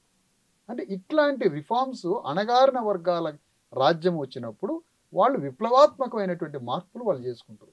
అదే 1000 కోట్లతో ఉన్నటువంటి ఒక ప్రపంచం రాజ్యాన్ని వెళ్తే ఊరికే దావోస్ అని అంటారు, అమెరికా అంటారు, వాడు పెట్టుదారు, ఈడు పెట్టుబడిదారి, వాడు ఎవడు పెట్టుబడిదారు, ఎవడు దావోస్ నుంచి వస్తుండో, ఎవడు జపాన్ చైనా నుంచి వస్తుండో తెలియదు. ఇక్కడ గూర్ఖాలకే 4 కోట్లు వేసి వీడే చైనా పెట్టుబడిదారు అంటుండో మనకు తెలియదు. అది ఎందుకు పోతురంటారు మరి? ఇదే వీళ్ళ పెట్టుబడిదారుల మాయాజాలం. ఇప్పటిదాకా వీళ్ళు చెప్పిన ఉద్యోగాల సంఖ్య ఎంతో తెలుసా? తెలంగాణ జనాభా కన్నా ఎక్కువ. ఆయన లెక్కలేస్తే ఇప్పుడు ఆయన 10 ఏళ్ళు గవర్నమెంట్ తెలంగాణలో, ఇది సంవత్సరంన్నర. వీళ్ళు ప్రతి ఒక్కళ్ళు లక్షల ఉద్యోగాలు వస్తున్నాయి అంటారు. ఎవరికి వస్తున్నాయి ఉద్యోగాలు? అందుకని నేనేమన్నానంటే, ఒక చైనాలో, ఒక జపాన్లో ఆధునికమైనటువంటి అన్ని ఈ కెమెరాలు కూడా గ్రామాల్లో, ఇళ్లలో తయారు చేస్తారు. సెల్ ఫోన్ ఇళ్లలో తయారు చేస్తున్నారు, టూల్స్ అన్ని. ఇవి మన గ్రామ ప్రజలు, సామాన్య ప్రజల చేతిలో ఇవి తయారు చేయించే పని ఎందుకు పెట్టట్లేదు అని అడుగుతున్నాం మేము. అందుకనే పరిపాలకుడు ఎక్కడి నుంచి రావాలి? ఏ హృదయం ఉన్నవాడు పరిపాలకుడు కావాలి? ఏ సృజనాత్మకత, వైవిధ్యత ఉన్నోడు కావాలి? ఏ మానవతావాది రావాలి? ఇవన్నీ మీరు అడిగిన మాట చెప్తున్నా నేను. గ్రామం పోయి ఇవన్నీ చెప్పడం ద్వారా రాజకీయ చైతన్యాన్ని తీసుకొచ్చి, తాత్విక ఆలోచన, రాజకీయ చైతన్యం రెండింటితో పాటుగా, ఈ రాజకీయ చైతన్యంతో పాటుగా మూడోది మరి ముఖ్యంగా ప్రజలు అనుభవిస్తున్న కష్టాలు, కన్నీళ్లు, వీళ్ళ సమస్యలన్నీ రాష్ట్ర ప్రభుత్వం ముందు, కేంద్ర రాష్ట్ర ప్రభుత్వాలని బాధ్యులుగా చేస్తూ, ప్రధానమంత్రి మోడీ, రాష్ట్రాన్ని పరిపాలిస్తున్న రేవంత్ రెడ్డి, వీళ్ళిద్దరూ ప్రజలకి ఎంతటి బాధ్యులు. ఒక సామాన్యుడి పాదాలని, కలెక్టర్ని గుంజకొచ్చి ఒక సామాన్యుడి పాదాలు కడిగేయాలనుకుంటున్నాను నా యాత్ర ద్వారా. ఒక సామాన్యుడు కలెక్టరేట్ కాడికి పోయి నిలబడి అయ్యా మహారాజా శ్రీ గారు అని కలెక్టర్ని కలవడానికి 3 రోజులు నిలబడాలనా? ఆయన ముందే పెద్ద ఎర్రగా ఎత్తుగా ఉండి పెద్ద పంచలు కట్టుకోను, తెల్ల బట్టలు వేసుకున్నాడు లోపలికి పోయి కలెక్టర్తో 2 గంటలు మాట్లాడవుతాడు. సామాన్యుడు కలెక్టర్ తలుపుల కాడ నిలబడాలనా? మన కుర్చీ వేసి లోపల కూర్చోబెట్టరా? కలెక్టరేట్లకి ఇంత భూ వండి పెట్టి వచ్చినోడికి పెట్టరా? ఇంత ఛాయ్ పోయారా? ఇడో సామాన్యుడు పోయి నిలబడాల. పెద్ద భూస్వాములు పోయి, పెట్టుబడిదారులు పోయి లోపలికి పోయి మాట్లాడతారా? కలెక్టరే గ్రామంలోకి వచ్చి ఉమ్. ఒక సామాన్యుడికి అన్నం లేకపోతే కలెక్టర్ బాధ్యుడు. మీకు ఈ విషయం తెలుసా? అంటే గవర్నమెంట్ సిస్టమ్ అంటే ఎంతమంది దగ్గరికి వెళ్ళగలుగుతాడు? ఎంతమందికైనా పెట్టాల్సిందే.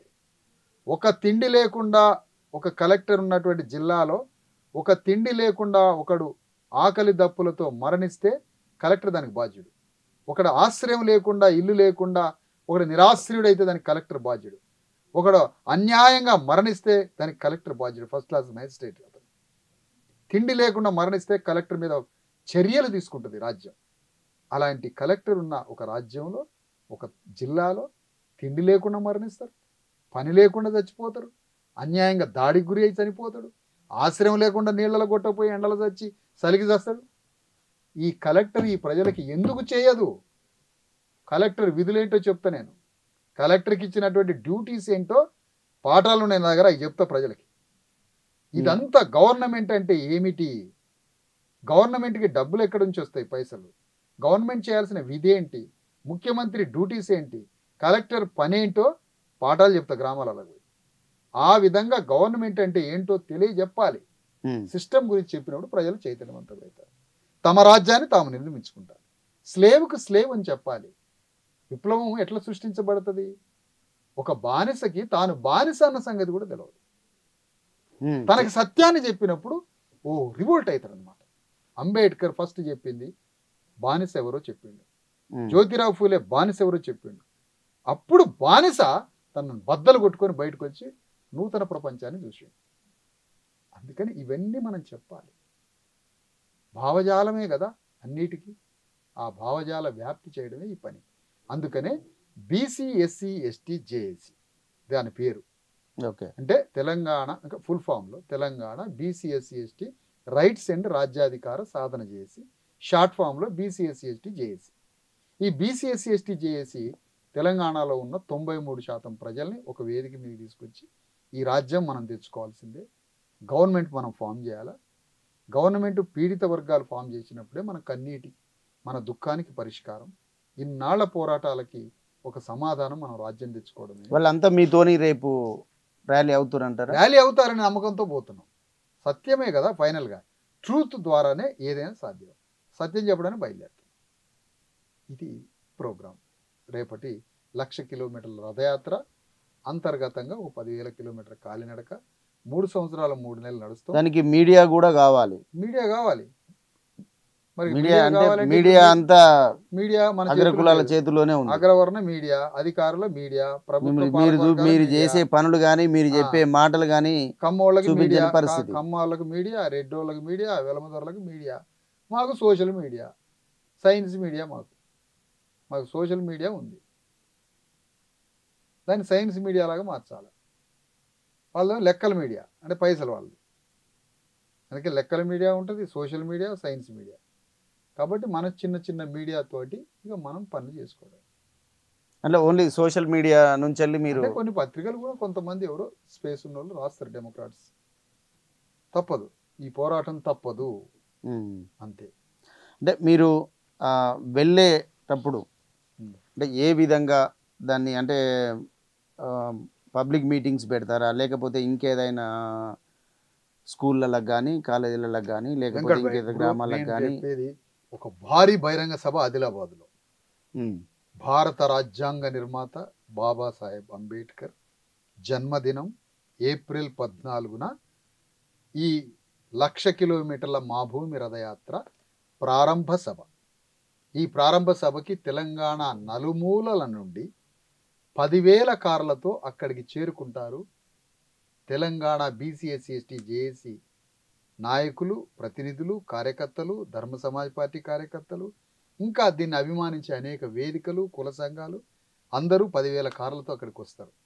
వచ్చి ఆ సభని విజయవంతం చేస్తారు. నన్ను రథం ఎక్కిస్తారు, రథయాత్రని ప్రారంభిస్తారు. మళ్ళీ 10,000 కార్లతోటి వెనక్కి వస్తారు. ఈ యాత్ర మొదటి రోజు ఆ రోజు కొంత యాత్ర సాగుతుంది. మరుసటి రోజు యాత్ర మొదలవుతుంది. ఏడికి పోతే నేను ఎవరిని ఒక మాట అనదలుచుకోలేదు సార్. నా యాత్ర డైరెక్ట్గా గవర్నమెంట్ హాస్పిటల్ కాడికి పోతుంది, గవర్నమెంట్ హాస్టల్ కాడికి పోతుంది, గవర్నమెంట్ కాలేజీ కాడికి పోతుంది, అంగన్వాడీ కేంద్రం దగ్గరికి పోతుంది, ఎంఆర్ఓ ఆఫీస్ కాడికి పోతుంది, పోయి అక్కడ ప్రజలకు ఉండే సమస్యలేంటో, అక్కడ ప్రజలు పడుతున్న వేదన, రోదన, దుఃఖం, ఒక మనిషి కాగితం తీసుకొని వచ్చి అయ్యా నా ఇల్లు కాలిందంటాడు, అయ్యా నా కొడుకు సమస్య ఉందంటాడు, ఫలానా బాధ అంటాడు. ఈ కష్టాలన్నీ, కన్నీళ్ళన్నీ ఎవరు పరిష్కరించాలి? వెంకటగారు ఎవరు మాట్లాడాలి వీటి గురించి? గుండె ఉన్నవాడు, హృదయం ఉన్నవాడు అక్కడికి పోవాలి కదా, అక్కడ మాట్లాడాలి కదా. ఎవరికి వాళ్ళు వదిలేస్తే సమాజాన్ని ఎవరు మాట్లాడాలి, ఎవరు బాగు చేయాలి? అందుకని నేను ఆ అప్లికేషన్లు పట్టుకొని తిరిగేవాళ్ళు, కన్నీటితో దుఃఖంతో బాధపడే వాళ్ళతో నేను మౌనంగా ఉండదలుచుకోలేదు. నాతో అయ్యే పని నేను చేయాలనుకుంటున్నాను. నేను అక్కడికి పోయి ప్రశ్నించాలనుకుంటున్నాను. ఒక ప్రభుత్వ హాస్పిటల్ దగ్గరికి వైద్యం చేయించుకోవడానికి ఒక పేదవాడు వస్తే వాడి బొచ్చెలో వేసే బువ్వలో నాణ్యం ఉందా సార్? వాడికి పోసే పాలేనా సార్? అవి వాడికి వేసేది అది కోడిగుడ్డేనా? వాడి తినేది అన్నమేనా? అసలు ఎవరైతే బయట ఒక రోగి హాస్పిటల్కి వస్తే బయట జనం అందరు తినే కన్నా మంచి ఆహారం ఆ రోగికి పెట్టాలి వాస్తవానికి. మరి ఆ అన్నం పెడతారా గవర్నమెంట్ హాస్పిటల్? అన్నం దొరకని వాడు 2000 సంవత్సరాల నుంచి బువ్వ దొరకని వాడు హాస్టల్లో చేరిండు. వానికి బువ్వ కరెక్ట్ లేదా? ఆ బువ్వ గురించి అడగొద్దా? ఎవరు అడగాలి? ఒక పక్కన 1000 కోట్లు, 40,000 కోట్లు, 1,00,000 కోట్లు, నేషనల్ హైవేలు, మెట్రో ప్రాజెక్టులు, సాఫ్ట్వేర్ లోకాలు, అటు వేల లక్షల కోట్లు. హాస్టల్ పిల్లగాడు కప్పుకోవడానికి బెడ్షీట్ లేదు, కట్టుకోవడానికి బట్ట లేదు, కడుపుకు తిండి లేదు. సన్న బియ్యం పెట్టడం పంచనా? ఫంక్షన్ పెడతారా ఏమన్నా? సన్న బియ్యం పండించేది ఎవరు అని అడుగుతున్నా. సన్న బియ్యం పండించినోడు సన్న బియ్యం పెట్టడమా? సన్న బియ్యం పండించేటోడికి ఏమి విచిత్ర లోకం అన్నా ఇది? సన్న బియ్యం పండించేటోడు కాదు సన్న బియ్యం పెడతారట. ఏమన్నా ఉందా? సన్న బియ్యం పండించినోడికి బలిచినోడు పువ్వు పెడతారా? ప్రపంచం ఎడిపోతుంది. ఏం ఆలోచిస్తానమ్మా? సన్న బియ్యం రక్తం గార్చి, చెమటను గార్చి, కండలు కరగదీసి, బొక్కలు ఎరగొట్టుకొని సగం మంది మహిళలు, మన వర్గాల మహిళలు చేలల పొలాలలో పోయి మోకాళ్ళు మడుగులకు దిగి నాటేసి పండిస్తే బువ్వ. ఆ బువ్వ ఆట వాళ్ళకే పెడతారట బువ్వ. ఇట్లుంది ప్రపంచం. అందుకని ఇవన్నీ మాట్లాడాలి. Okay, right. కులగణన జరిగింది, రీసెంట్గా కులగణన జరిగింది. కులగణనతోని మనకు ఈ కింది స్థాయి కులాలకు, బీసీ, ఎస్సీ, ఎస్టీలకు ఒరిగేది ఏంది? నిజంగా కరెక్ట్గానే జరిగిందంటారా? కులగణన ఏం లేదండి. ఏంటంటే విషయం ఏంటంటే వెంకటరాయ్, ఇప్పుడు కులగణన అనేది ఒక హెడ్ని లెక్క పెట్టడం అనేది డెమోక్రసీలో ప్రజాస్వామ్యము. ప్రజాస్వామ్యము అంటే ప్రజల స్వామ్యము అంటే ప్రజలందరి యొక్క పరిపాలన, ప్రజలందరి యొక్క భాగస్వామ్యం. డెమోక్రసీ డెమోక్రసీ లెక్క పెట్టాలి. ప్రతి తలని లెక్క పెట్టాలి. ప్రతి తలని లెక్క పెట్టాలి అనేది ప్రజాస్వామ్యం. ప్రజాస్వామ్యానికి మూల సూత్రం ఏంటి? గణతంత్రం. గణతంత్రము అంటే, తంత్రము అంటే ఆలోచన. గణము, గుణము అంటారు, గుణ గణ అంటారు. గణము అంటే గణించిన సమూహము అని అర్థం. గణించే సమూహమే ప్రజాస్వామ్యానికి మూల సూత్రం. అంటే గణించాలి. యూరప్లో కులం లేదు, అమెరికాలో కులం లేదు, చైనాలో కులం లేదు. మరి మన భారతదేశంలో కులాలను లెక్క పెట్టాలి. ఈ మాట అన్నది ఎవరు? అంబేద్కర్. కులాన్ని లెక్క పెట్టాలి. ఎస్సీలని లెక్క పెట్టిండ్రు, ఎస్టీలని లెక్క పెట్టిండ్రు. ఆనాడు బీసీలని లెక్క పెడదాం రాండి అని అంబేద్కర్ పిలిచిండు. మేము గాంధీ ఎమ్మటే పోతాం, నెహ్రూ ఎమ్మటే పోతాం, మమ్మల్ని లెక్క పెట్టాల్సిన అవసరం లేదని బీసీలు ఆనాడు తమని తాము లెక్క పెట్టించుకోవడానికి రాకుండా స్వాతంత్రం మత్తులో పడి తిరిగిండ్రు. ఆనాడు లెక్కబాయ్. అందుకనే కులగణన అనేది కాంగ్రెస్ పార్టీయే కులగణన చేయకుండా స్వాతంత్ర మత్తులోకి ప్రజలను తీసుకుపోయి బ్రిటిష్ వాడు ఫోర్సు చేస్తే ఆ మాత్రం ఎస్సీ ఎస్టీలను లెక్కబెట్టి, బ్రిటిష్ వాడి దయ వల్ల ఎస్సీ ఎస్టీ లెక్కబెట్టి, మనం స్వాతంత్రం ముందే బీసీలను కూడా లెక్క పెట్టాలని అంబేద్కర్ అంటే, బీసీలందరూ చిక్కకుండా పోయి ఆ లెక్కకు దొరకకుండా పోయి, ఇక నెహ్రూ ప్రధానమంత్రి కాగానే లెక్క లేదు, ఏం లేదు, బొక్కలు ఇరిగిపోయినాయి మొత్తం. ఇప్పుడు రాహుల్ గాంధీ అనేటువంటి ఒక రాహుల్ పండిట్ ఆయన పేరు, రాహుల్ పండిట్. నెహ్రూ గారు ఏంటి ఆయన పేరు? నెహ్రూ పండిట్. నెహ్రూ పండిట్ అయిన గాంధీ ఆడిదండి. మళ్ళా గాంధీ పండిట్ అయినారు, రాహుల్ పండిట్. ఈ పండిట్ రాహుల్ గాంధీ ఏం చేసిందంటే ఈ బీజేపీకి విరుగుడు ఏంటని చూసింది. బీజేపీకి ఇరుగుడు కులం, మతానికి విరుగుడు కులం. కులాన్ని లెక్క పెట్టాలని లెక్కలేపింది. కులాన్ని లెక్క పెట్టి ఏం చేస్తారట, రాజ్యాన్ని పంచుతారట, కులానికి తగ్గట్టు సంపదని పంచుతారట, వెల్త్, ఇండియన్ వెల్త్ని డిస్ట్రిబ్యూట్ చేస్తారట, భారతదేశ రాజ్య వ్యవస్థని పంచుతారట కులాలకి. నేను దాన్ని తప్పు పట్టట్లే, మంచిదే. కులం లెక్క తేలింది, తెలంగాణలో కులం లెక్క తేలింది. పంచాయతీల లెక్క తేలినాక ఏం చేయాలా, డిస్ట్రిబ్యూషన్ చేస్తారా చేయరా? పంచాయతీలు లెక్కలు లేదు. లెక్క తేలినాగానే పంచాయతీలో పంచకపోతే ఏమంటారు, పెద్ద మనిషి మీద దుమ్ము పోసి చెప్పు తీసుకొని కొడతారు. అంటే అధికారం లేదు కదా తన చేతిలో. తెలంగాణలో ఏమైంది, తెలంగాణ లెక్క తేలింది 85% బీసీ ఎస్సీ ఎస్టీలని లెక్క తేలింది. 2-3% తప్పు చేశారు అనుకుందాం, 85% అయితే తేలిండ్రు కదా బీసీ ఎస్సీ ఎస్టీలు. మరి ఇంతమంది లెక్క తేలిన తర్వాత ముఖ్యమంత్రి పీఠం ఎవరి చేతులు ఉండాలి? 85% చేతులు ఉంటుందా, 4% రెడ్ల చేతులు ఉంటుందా? ఈ మాట బీఆర్ఎస్ అడుగుతుందా? ఈ మాట బీజేపీ అడుగుతుందా? ఎందుకు ఆ ప్రశ్న వీళ్ళ మెడకు చుట్టుకుంటుంది. అందుకనే కులగణన యొక్క నిజాయితీ ఎట్లుండాలంటే, కులాలని గణించిన తర్వాత అదంతా డిస్ట్రిబ్యూషన్ జరగాలి.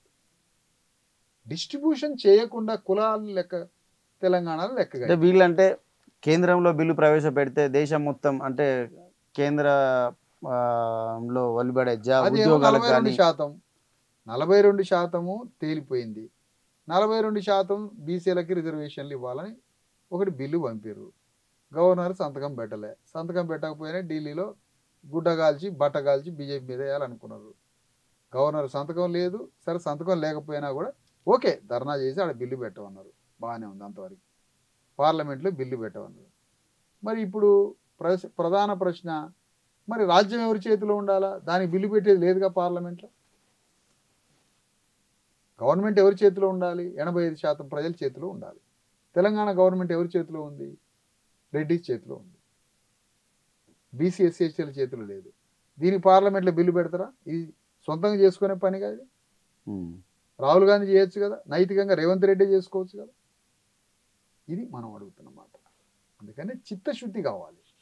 ఎస్, రాహుల్ గాంధీని అభినందిద్దాం, ఎప్పుడు ఆచరణాత్మకంగా ఉంటే అభినందిద్దాం. అంటే మీరు గత 12 ఏళ్ళుగా నిర్విరామంగా పాదయాత్రలు కానీ స్పీచ్లు కానీ అంటే మీకు ఏ విధంగా దోస్తే ఆ విధంగా ప్రజలను మేల్కొల్పుతూనే ఉన్నారు. కానీ ఎంతవరకు మీరు విజయం సాధించారు? రిమైనింగ్ మీరు ఏం చేయబోతున్నారు? అంటే విజయానికి కొలమానం మీ దగ్గరే ఉందో నాకు తెలియదు, కానీ ఎప్పుడైనా కూడా తెలంగాణ రాష్ట్రంలో మేము ఉద్యమాన్ని ప్రారంభించినప్పుడు తెలంగాణ ఉద్యమం ఉవ్వెత్తున ఎగిసిపడుతుంది. అప్పుడే ఫ్రీ జోన్ అంశం ఒకటి కోర్టులో జ్యుడిషియల్ కొట్టుపోయి మళ్ళీ మూమెంట్ లేసింది. అప్పటికి మేము ఉద్యమాన్ని ప్రారంభించినాం. ఇది భయంకరమైన తెలంగాణ మంటలలో మా ఉద్యమానికి దారి దొరకలే. తర్వాత తెలంగాణ గవర్నమెంట్ ఫామ్ అయిన తర్వాత, తెలంగాణ రావడం గవర్నమెంట్ ఫామ్ అయిన తర్వాత అప్పుడు చిన్న చిన్న చెప్పుకుంటూ వచ్చాం. ఆ తర్వాత చెప్పుకుంటూ 10 ఏళ్ళు కష్టపడి స్వరాజ్య పాదయాత్ర ద్వారా రాజకీయ వేదిక ఒకటి కావాలి అని పొలిటికల్ వార్ని ప్రారంభించాం. ఓకే, పొలిటికల్ వార్ ప్రారంభించిన కొద్ది రోజుల్లోనే ఎలక్షన్స్ వచ్చినాయి. ఎలక్షన్స్లో ఏదో మాకు 1,00,000 ఓట్లు వచ్చినాయి, అంత మేరకే. ఇప్పుడు మేము రాజకీయ పార్టీ కన్నా ముందు బీసీ ఎస్సీ ఎస్టీ సమూహాన్ని ఒక వేదిక తీసుకొచ్చి వాళ్ళకి ఈ రాజకీయ చైతన్య మార్గాన్ని ప్రవేశపెడుతున్నాం. విస్తృతంగా గ్రామ స్థాయిలో ఆనాడు తెలంగాణ ఉద్యమం కోసం ఎంత లోపటికి ఏ నోట విన్నా తెలంగాణ రావాలి, తెలంగాణ రావాలి, తెలంగాణ రావాలి, అంత దాంట్లోనే మొత్తం తెలంగాణ రావాలి. ఎవరేం చేయాలన్నా అన్నం తినాలన్నా అన్నం తినే ముందు తెలంగాణ వచ్చినాక అన్నం తింటారు, తెలంగాణ వచ్చాక పెళ్లి చేసుకుంటారు. ఇట్లా పోయింది ఆ రోజు ఉద్యమం. నెక్సింది అంటే అంత అద్భుతంగా దాని భావజాలాన్ని తీసుకుపోయారు. మేమేమంటున్నామంటే తెలంగాణలో మన రాజ్యం రావాలి. ఇప్పుడు తెలంగాణలో మన రాజ్యం, మన బీసీ ఎస్సీ ఎస్టీల రాజ్యం రావాలి. ఇది ప్రతి మనిషి శిరస్సుకి పంపిద్దామని. ప్రతి మనిషి యొక్క ఆలోచనకి ఇది పంపిద్దాం. అందుకని ఈ కార్యక్రమాన్ని పెట్టుకుంది. ఇది ఒక్కసారి విజృంభిస్తే దీన్ని ఆపటం ఎవడతరం కాదు. కాబట్టి ఈ ప్రయత్నంలో ఉన్నాం. ఇప్పటిదాకా పునాది వేసినాం. వందల వేల మంది కార్యకర్తలను సమీకరించాం. అనేక మంది మేధావుల్ని విద్యావంతుల్ని మా వైపు ఆలోచించేటట్టు చేశాం. సమాజంలో విస్తృతమైన చర్చను తీసుకొచ్చాం. విశారదన్ స్పీచ్లు కానీ తన ఏదైనా సరే మాస్ పబ్లిక్ చేరుతలేదు. మీరు అన్నారు ఇంటెలెక్చువల్స్ కానీ విద్యావంతులకు కానీ వీళ్ళకి బాగా ఎక్కుతున్నది, కానీ మాస్ పబ్లిక్లకు ఊర్లో ఉన్న గోసి గొంగడిగాళ్ళకు చేరుతలేదనేది ఒకటి ఉంది. వాళ్ళకు ఎట్లా మీరు ఎప్పుడైనా కూడా రెండు విషయాలు. ఒకటి, ప్రభావశీలమైనటువంటి మనుషుల దగ్గరికి చేరినప్పుడు ఆ ప్రభావశీలుడే మళ్ళీ ఈ విషయాన్ని మోసుకొని మీరన్న గోసి గొంగడి దగ్గరికి పోవాలి. నాయకుడు గోసి గొంగడి దగ్గరికి రీచ్ కావాలి. రీచ్ కావడానికి మొదటి దశలో ఉన్నాను నేను, రెండో దశలో పోతాను. ఇప్పుడు రేపు రథయాత్రలో ఈ గోసి గొంగడి దగ్గరికే నా యాత్ర అంతా. ఇప్పుడు నేను అన్న కదా, దవాఖాన కాడికి పోతా, గవర్నమెంట్ హాస్పిటల్ కాడికి పోతా, ఎరువుల షాప్ కాడికి పోతా, ప్రతి కల్తీ దగ్గరికి పోతా. హోటల్ పెట్టాలన్న అనుమతి కావాల్సిందేగా గవర్నమెంట్. ప్రతి వేదిక ప్రతి సంస్థ దగ్గరికి పోతా. గోజీ గొంగడి ఏం కర్మ, వెటర్నరీ హాస్పిటల్ కాడికి కూడా పోతా. నేను పోయిందంటూ లేదు, ప్రతి ప్లేస్కి పోతా. ప్రభావశీలురు కూడా అదే సమయంలో పనిచేయాలి. అందుకని ఇది ఖచ్చితంగా లోపటికి కాదు భూమి పొరలోకి పోతుంది రథయాత్ర. కర్ణాటకలో చెప్పారు, తమిళనాడులో చెప్పారు, ఈ కులం వారు బీహార్ ఇవన్నీ రాష్ట్రాల్లో చెప్పారు. అంటే ఏ కులం వారు ఆ పార్టీ పెట్టుకొని వాళ్ళు వెళ్తే ఇప్పుడు మీరు అనుకుంటున్న ఐక్యత ఎట్లా సాధ్యమవుతుంది? అంటే నేను మాట వరుసకి అట్లా కులాలు చైతన్యంతో పక్క రాష్ట్రాల్లో ఉన్నాయి. ఇక్కడ దాకా తమిళనాడులో 20 కులాలకు 20 పార్టీలు ఉన్నాయి. మాట చెప్తున్నాను నేను. అంటే ఒక రకంగా అది చైతన్యము, మరో రకంగా అది బహుజన సమాజంగా రూపొందడానికి కొంత సమస్య, నేను కాదనట్లేదు. కానీ ముందు ఒక చైతన్యం అయితే ఆయా కులాల్లో రాజ్యం పట్టుకోవాలని ఏదో మరొక ఆదర్శ అణగారిన వర్గాల వేదికలో లోటు కొరవడటం జరగబట్టే ప్రతికూలం పార్టీ పెట్టుకునే పరిస్థితికి వచ్చింది అక్కడ. కానీ ఆ పరిస్థితి రాకుండానే అన్ని కులాల మధ్య ఒక ఫ్రాటర్నిటీ, ఒక సోదరభావం, ఒక మంచి సామాజిక సమన్వయం చేసుకుంటే అట్లా రాకుండానే ఒక మంచి వేదికను తయారు చేస్తున్నాం మేము. అది రాకుండానే చేద్దామని. అంటే తెలుగు రాష్ట్రాలలో ప్రజలు అంటే బీసీ ఎస్సీ ఎస్టీలకు ఎందుకు చైతన్యం రావట్లేదు, అక్కడ ఎందుకు వచ్చింది, ఇక్కడ రాకపోవడానికి కారణం ఏంది? మంచి ప్రశ్న వేసింది వెంకటరాయ్. ఒకటి ఏంటంటే ఇక్కడ తెలంగాణలో ఇక్కడ ప్రజలందరినీ మనందరం కలిసి పోరాడదాం, మన సంస్కృతి అంతా ఒక్కటి అని ఇక్కడ పీడితుల్ని అణగారిన వర్గాల్ని పేదలందరం కలుద్దామని ఒక ఆయన అంటాడు. తెలంగాణ వాళ్ళందరం కలుద్దామని ఒక ఆయన అంటాడు. సోషలిజం రాజ్యం స్థాపిద్దామని ఒక కమ్యూనిస్ట్ ఆయన అంటాడు. పేదల రాజ్యం అని ఒక ఆయన అంటాడు. తెలంగాణ వాళ్ళంతా ఒకటైదామంటాడు. దీని ద్వారా ఏమవుతుంది అని అంటే ప్రజలు ఇందులో నా వాటా ఏంటని ఆలోచించడు. కాదు, నా వాటా ఏమిటి అని ఆలోచించడు. ఇందులో తెలంగాణ రాజ్యం రావాలి, తెలంగాణ వాదం పండాలి, ముందు తెలంగాణ గవర్నమెంట్ వస్తే చాలనుకున్నాడు. ఇందులో నా వాటా ఏంటి అని ఆలోచించలేదు. కానీ ఒక్క ముస్లిం కమ్యూనిటీ మాత్రం తెలంగాణ రాష్ట్రం వస్తే నా ముస్లింలకి ఏంటి లాభం అని అసదుద్దీన్ ఓవైసీ గళం ఇప్పిండు. అసలు తెలంగాణ తుంగభద్ర అలంపూర్ కాడ కట్ అయిపోతే అసలు నాకున్న జనం అంతా కర్నూలు అనంతపురంలో ఉన్నారు, ఆ రెండు కలపండి అన్నాడు. ఇలాంటి లెక్కలు మన వాళ్ళు ఎవరైనా చేశారా? బీసీ ఎస్సీ ఎస్టీలు తెలంగాణ రావాలా, తెలంగాణ వచ్చి చాలు నాకు. మరి నేను ఇక్కడ ఒక మాట అంటాను వెంకటబాయ్, క్లియర్ కట్. ఆనాడు తెలంగాణ ఇచ్చే సోనియా గాంధీ ఒక మాట, రెడ్లని రావుల్ని పిలిచి, అరే బాబు నేను తెలంగాణ ఇస్తా కానీ ఎప్పటికీ మీరు తెలంగాణ రాజ్యంలో మాత్రం మీరు ఎమ్మెల్యేలు ఎంపీలు కావద్దు, రాజ్యాన్ని మీరు ముట్టుకోవద్దు అని సోనియా గాంధీ కండిషన్ పెట్టినట్టయితే ఈ తెలంగాణ కావాలని అంటారా వాళ్ళు? ఈ తెలంగాణ మాకెందుకు అనేటోడు ఎప్పుడో ఇద్దరు. సోనియా గాంధీ ఆ ఇద్దరు వర్గాలని పిలిచి నేను తెలంగాణ ఇస్తా కానీ ఈ తెలంగాణలో మీరు రూలింగ్ క్లాసులోకి మాత్రం మీరు రావద్దు, ఒక సంతకం పెట్టండి అని అంటే ఇదెందుక మాకెందుక ఈ తెలంగాణ అనేటోళ్ళు వాళ్ళిద్దరు. అంటే ఆ ఉద్యమం రాలే కదా. కానీ మనం తెలంగాణలో వాటా కాదు, ఏం అవసరం లే, వస్తే చాలు. మా అయ్యగారు బాగుంటే చాలు, మా దొరగారు మా దొరగారు బాగుంటే చాలు, మా రెడ్డి గారు బాగుంటే చాలు. ఇది మన బానిస మనస్తత్వం. కానీ ఉత్తర భారతంలో ఏం జరిగింది? ఒక్కొక్క కులం యొక్క వాటా ఎందుకు వచ్చింది అక్కడ? సమాజంలో ఉన్నటువంటి పెట్టుబడిదారులు, భూస్వాములు, అగ్రవర్ణాలు, పెత్తందారులు, సమాజాన్ని ఆధిపత్యంతో ఏలేటువంటి అగ్రవర్ణాల మీద అనేక ప్రశ్నల పరంపరతో పోరాటాలు జరిగినాయి.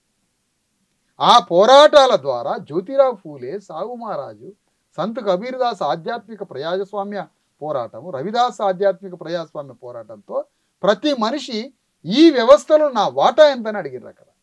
తెలంగాణలో ఆర్థిక పోరాటాలే, తెలంగాణలో ఆర్థిక పోరాటాల్లో మునిగిపోయాడు. కానీ నా యొక్క వర్గం యొక్క వాటా ఎంత అని అడగలేదు. తెలంగాణ వాదం పోరాటం జరిగింది, సాయుధ పోరాటం జరిగింది.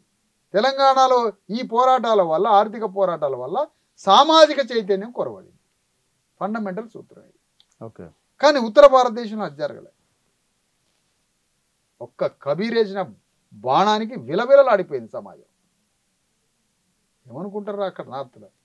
అదే పోరాటం తమిళనాడులో జరిగింది, అదే పోరాటం నారాయణ గురు కేరళలో జరిగింది, అదే పోరాటం బసవేశ్వరుడిది జరిగింది. ఇట్లా జరిగింది. మన కాడ ఇట్లా జరగలే. అందుకని ఇక్కడ ఈ సామాజిక వాటా దగ్గర సమస్య వచ్చింది. అందుకే నేను మళ్ళీ చెప్తున్నాను కదా భాయ్, తెలంగాణలో రాజకీయ చైతన్యం ఫుల్గా ఉందట. తెలంగాణలో ఎక్కడ చూసినా రాజకీయ చైతన్యం అంటారు. రాజకీయ చైతన్యానికి కొలమానం ఏమిటి, పారామీటర్ ఏమిటి రాజకీయ చైతన్యానికి? ఒక రాజ్యంలో రాజకీయ చైతన్యం ఉందంటే ఆ రాజ్యంలో పీడిత వర్గాలందరికీ ఆ రాజ్యాధికారంలో సమభాగస్వామ్యం ఉండాలి. తెలంగాణలో రాజకీయ చైతన్యం రెడ్డి వెలమలకు ఉంది. దానికి కొలమానం ఏంటి? వాళ్ళు రాజ్యాలు తెచ్చుకున్నారు. తెలంగాణలో రాజకీయ చైతన్యం గౌండ్లకు లేదు, గొల్లోలకు లేదు, మాదిగోలకు లేదు, సాగలోలకు లేదు, మంగళోలకు లేదు, విశ్వబ్రాహ్మణులకు లేదు, కుమ్మరోలకు లేదు, మేదరోలకు లేదు, సాగలోలకు లేదు, ఎంబీసీలకు లేదు, ఎవరికి లేదు.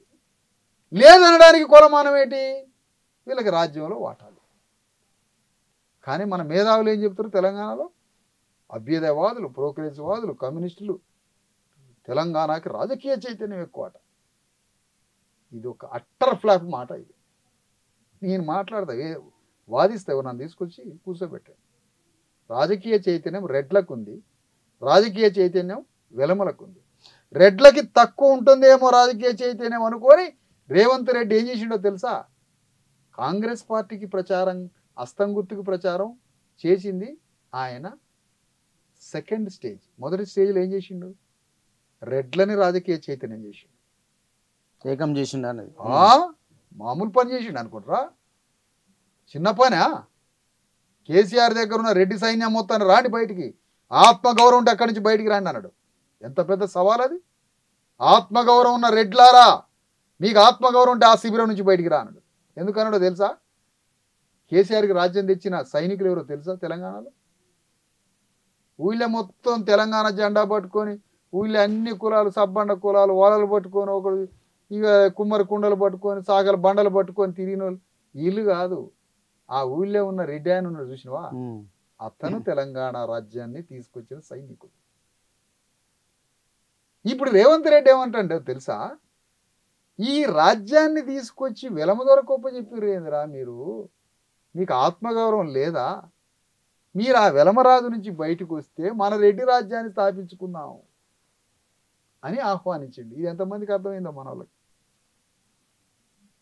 ఇదంతా ఇంటర్నల్ గా జరిగే కార్యక్రమం. ఓపెన్గా చెప్పినా మన వాళ్ళకి అర్థం కాలే. ఓపెన్గా చెప్పినా అర్థం కాలే మన వాళ్ళకి. అంటే మీలాంటి వాళ్ళు చెప్తా ఉన్నారు కదా, అరే అది రెడ్డి రాజ్యం, ఇది మన రాజ్యం రావాలని అంటే ఇది కావాలి. అందుకని నేనేమంటానంటే, ఈ స్వరాజ్య పాదయాత్ర ద్వారా సామాజిక పొరలని, అరలని, సామాజిక ముసుగులని విప్పి పగలజీరి అగ్రకులాల యొక్క ఆధిపత్య నాటకాన్ని, అణగారిన వర్గాలకు జరిగిన నయవంచనని, అణగారిన వర్గాల బలిపశువులై బలిపీఠం ఎక్కిన జాగృతి లేని జాతుల యొక్క జీవితాన్ని, అగ్రకులాలు ఆడినటువంటి వికృత విషనాట్యాన్ని ఊరూరు చెప్పుకుంటూ వచ్చిన తెలంగాణ ఊరూరా ఉమ్. ఎవ్వనికి భయపడేది లేదు. డైరెక్ట్గా ఊళ్ళే శత్రువు ఆడలో లేడు, నీ ఊళ్ళోనే ఉన్నాడని చెప్పిన. ఊరూరు తిరిగి చెప్పిన. అంటే రెడ్డి దొరల రాజ్యాన్ని దించడం ఆ. విశారదన్ వల్ల అవుతుందా? అవుతుందా అంటే కాదని మీరు అనుకుంటారా ఏంది? కాదని మీరు అనుకుంటారని చెప్పండి. నేను అయితే ఎట్లా అయిద్దో నేను చెప్తా. ఎట్లా అవుతుంది? నువ్వు కాదను, అవుతుంది అని అంటాను. ఎందుకు కాదనేది కాదు, ఆ, ఏ విధంగా అవుతుంది? ఏ విధంగా అవుతుందంటే అణగారిన వర్గాల చైతన్యం ద్వారా వాళ్ళకి ఐడియాలజీ ఇచ్చి నికార్సైన ప్రిన్సిపల్స్ మీద నాన్ సేలబుల్గా ఒక నాయకుడు అంటే ఎట్లా ఉండాలి, నాయకుడు అంటే తను బ్రతికిన కాలంలోనే కాదు సాధించడం. అంటే వాళ్ళు ఈ కుల లీడర్స్ని, క్యాస్ట్ లీడర్స్ని వీళ్ళ ఉపన్యాసాలు విని విని విని సో వీళ్ళలాగానే విశారదన్ కూడా ఏమో ఈయన కూడా ఎవరి కోసం ఏం పని చేస్తుందో ఏందో అనే ఒక అనుమానం కూడా ఉండొచ్చు కదా. ఉంటది. ఇప్పుడు ఎందుకంటే బానిసలకి అణగారిన వర్గాలకు ఉండేది మొత్తం ఊళ్ళో ఉన్న దొరనో రెడ్డినో పటేల్నో నమ్ముతారు, కానీ వాని గొంతు కోసుకోవడానికి నేను వచ్చినా కూడా నన్ను నమ్మడు. బానిసల గుణం అది, శ్రామికుల గుణం అది. నమ్మడానికి మీరు ఏం చేస్తారు? నమ్మడానికి ఈరోజు నా దగ్గర ఏమీ లేదు. రేపు ఆదిలాబాద్ పోతున్నా, నా దగ్గర పైసా లేదు. ఎట్లా వస్తున్నారు ప్రజలు, ఎట్లా రాగలుగుతున్నారు? మునుగోడులో నేను పోటీ చేసినాం, సాగర్లో పోటీ చేసినాం, చిన్న చిన్న సైకిళ్ళ మీద ఆటోల మీద తిరిగినాం. 3000 ఓట్లు, 400 కోట్లు పంచిరాడ మునుగోడులో. 3000 ఓట్లు ఎట్లా వచ్చినాయి చెప్పాలి మరి. అంటే ప్రజల్లో న్యాయాన్ని, నీతిని గమనించే ఒక దృష్టి ఉన్నది ప్రజలకి, దాన్ని పెంచాలి. ఆ రోజు మాకెన్ని ఓట్లు వచ్చినా కాంగ్రెస్ కూడా అన్నీ వచ్చినాయి. ఆ రోజు రాష్ట్రంలో పరిస్థితి అది. కాకపోతే వాళ్ళ దగ్గర ఉన్న ప్రపంచ రెడ్లంతా ఒకటే రాజ్యం తెచ్చుకోవాలి. ఆంధ్రప్రదేశ్లో జగన్ రెడ్డిని తెచ్చినాం, ఇక్కడ రేవంత్ రెడ్డిని తేవాలని రెడ్ల యొక్క వజ్ర సంకల్పం యొక్క స్వరూపమే రెడ్డి రాజ్యం తెచ్చుకున్నారు. దాన్ని కాపాడుకుంటారు వాళ్ళు జాగ్రత్తగా, నాకు తెలుసు అది. కాబట్టి ఈరోజు అణగారిన వర్గాలని చైతన్యం తప్ప మరొక మార్గం. అంటే రేవంత్ రెడ్డి రెడ్లను ఏకం చేసిండు, మరి మీరు ఎవరెవరిని ఏకం చేయబోతున్నారు? 100% బీసీ ఎస్సీ ఎస్టీలను ఏకం చేస్తాం. ప్రధానంగా ఈ రాష్ట్రానికి ముఖ్యమంత్రిగా ఒక మాదిగ దళితుడిని తయారు చేసి ముఖ్యమంత్రి సింహాసనం మీద మాదిగ దళితుడిని కూర్చోబెడతాం. 2 ఏళ్ళు 3 సంవత్సరాలు ఒక బీసీని ముఖ్యమంత్రి సింహాసనం మీద కూర్చోబెడతాం. జీవితంలో దక్షిణ భారతదేశ ఒక యాదవునో, ఒక ముదిరాజునో, ఒక గౌడనో దక్షిణ భారతదేశ బీసీని ప్రధానమంత్రి సింహాసనం మీద చూడాలని కలలు కంటాం. విశారదన్ ముఖ్యమంత్రి నాకు లేదు ఆలోచన. మరి ఇదంతా దేనికోసం మీరు చేసేది? నేను కింగ్ మేకర్ని, నేను రాజును తయారు చేస్తాను, నేను అదే పనిలో ఉన్నా. అంటే విశారదన్ ముఖ్యమంత్రి కావడం కోసమే ఈ సిద్ధాంతాన్ని, సైద్ధాంతాన్ని తయారు చేస్తున్నాడు, ఇదంతా ఏకం చేస్తున్నాడు అని అనుకున్నా తప్పు లేదు కదా. తప్పే ఉంది అందులో, అనుకున్నా తప్పు లేదు. కానీ నాకు చెప్తున్నా, నేను సృష్టించాలి రాజుని. నా ఆశయం రాజు కావడంలో నాకు ఎలాంటి ఆనందం లేదు. రాజుని సృష్టించి అతనికి రాజ్యసింహాసనాన్ని అప్పచెప్పి అతను పరిపాలిస్తుంటే చూడాలని ఉంది. అదే నా అత్యంత ఆనందకరమైన ఘటన. అంటే నీ ఊహా రాజ్యంలో ఎలా ఉండబోతుంది? అంటే ఎలా ఉంటే ఒక ఫస్ట్ చేసే ఒక 3 కార్యక్రమాలు ఏం చేయబోతున్నారు? మొట్టమొదటి కార్యక్రమం తెలంగాణలో దాదాపుగా 14 లక్షల ఎకరాల భూమి ఉంది. ఇంకా మిగతాది అంతా కలిపితే 20 లక్షల ఎకరాల భూమి ఉంది. ఆ 20 లక్షల ఎకరాల భూమికి చాకలి ఐలమ్మ భూ కమిషన్ చట్టాన్ని తెస్తాం. ఫస్ట్ చాకలి ఐలమ్మ యూనివర్సిటీకి పెడితే పెట్టిరలే, కానీ అసలు చాకలి ఐలమ్మ పోరాటానికి చేయాల్సింది ఏంటంటే చాకలి ఐలమ్మ భూ కమిషన్ ఒక చట్టాన్ని తీసుకుంటే భూమి కోసం పోరాడింది. కానీ తెలంగాణలో 20 లక్షల ఎకరాల భూమిని పోలీసులు ఉన్నారు కదా సార్, 33 జిల్లాల ఎస్పీలు, డిఎస్పీలు, సిఐలు గ్రామ స్థాయిలో ఉన్నారు కదా, పోలీసు వ్యవస్థ ఉంది కదా. చీఫ్ సెక్రటరీలని మొత్తం రెవెన్యూ సిస్టాన్ని, పోలీసుని మొత్తం రెండింటిని ఎంగేజ్ చేసి మొదటి సంతకం తయారు చేసి టోటల్ 20 లక్షల ఎకరాల భూమిని డిస్ట్రిబ్యూషన్ చేయడానికి ఫస్ట్ కార్యం చేస్తుంది. మొట్టమొదటి పని ఇది. రెండవ పని, అణగారిన వర్గాల చేతులలో పద్మశాలి బట్ట ఉన్నది కదా, ప్రతి ఒక్కరు పద్మశాలి బట్ట ప్రతి పౌరుడు వాడాల్సిందే. ప్రతి ప్రభుత్వేతర మొత్తం ప్రజలు వాడాల్సిందే. మీరు వాడుతున్నారా? నేను నా దగ్గర బట్టలు ఉన్నాయి నైతికంగా, అయినా సమాజం నా మీద నియంతృత్వంగా పెట్టుబడిదారి విధానంతో నా మీద ఫోర్స్ ఇస్తుంది కాబట్టి కొన్ని బట్టలు పాలిస్టర్ బట్టలు కంపెనీ బట్టలు వాడతా. నైతికంగా నా దగ్గర సగం బట్టలు ఉన్నాయి. రేపు నైతికతే చట్టంగా మారినప్పుడు వాడతా. ఏ మనిషి అయినా అంతే. అందుకని ఇక్కడ పద్మశాలి బట్టలు, ఒక కార్పెంటర్ తయారు చేసే ఒక టేబుల్, ఇవాళ లెదర్ ఇండస్ట్రీ ఉన్నది, గోల్డ్ ఉన్నది, గోల్డ్ తర్వాత సిల్వర్తో సమానంగా లెదర్ ఉంది. లెదర్ ఏమైనా మాదిగల చేతిలో ఉందా? లేదు కదా. అట్లా అంటే ఇవన్నీ చేస్తాం. మొత్తం లిక్కర్ బ్యాన్ చేస్తాం. మా ఊహ కాదు, ఇది రాజ్యాంగబద్ధ పాలన, ఒక ఆదర్శ రాజ్యం. లిక్కర్ మొత్తం టోటల్ క్లోజ్ చేస్తాం. లిక్కర్ కన్నా దానికన్నా గొప్ప ఇన్కమ్ వచ్చే సోర్సెస్ చూస్తాం రాష్ట్రాన్ని. వీళ్ళేమో కూలినాలు చేసేవాడి దగ్గర నుంచి ఇప్పుడు లిక్కర్ తోనే రాజ్యం నడుపుతున్నారు. కానీ మా దగ్గర లిక్కర్ ఉండదు. మా రాజ్యం బలవంతంగా, మా రాజ్యంలో లిక్కర్ ఉండదు. కాకపోతే మొత్తం విస్తృతంగా తాటికల్లు, ఈతకల్లు, దాంట్లో అద్భుతమైన ప్రొడక్ట్లు తీసుకొచ్చి తాటికల్లు, ఈతకల్లు ఈ విస్తృతంగా మామూలుగా కాదు, అది ఏర్లై పారిస్తాం వీటిని. ఓపెన్ చెప్తాను నేను, అంత న్యాచురల్ ప్రాసెస్. కాకపోతే దానికి లిమిట్గా ఏదో ఇప్పుడు ఇంత బువ్వ తిన్నా కూడా మనిషికి విషయమే కాదు, అంతే అంది అట్లనే. కానీ ఇంత కుండడ కాలే తాగితే అది డేంజర్, కాబట్టి లిమిటేషన్ ఉంటుంది. కానీ లిక్కర్ బ్యాన్ ఎందుకు అంటే లిక్కర్తో శ్రామికుడిని కొల్లగొట్టద్దు కదా.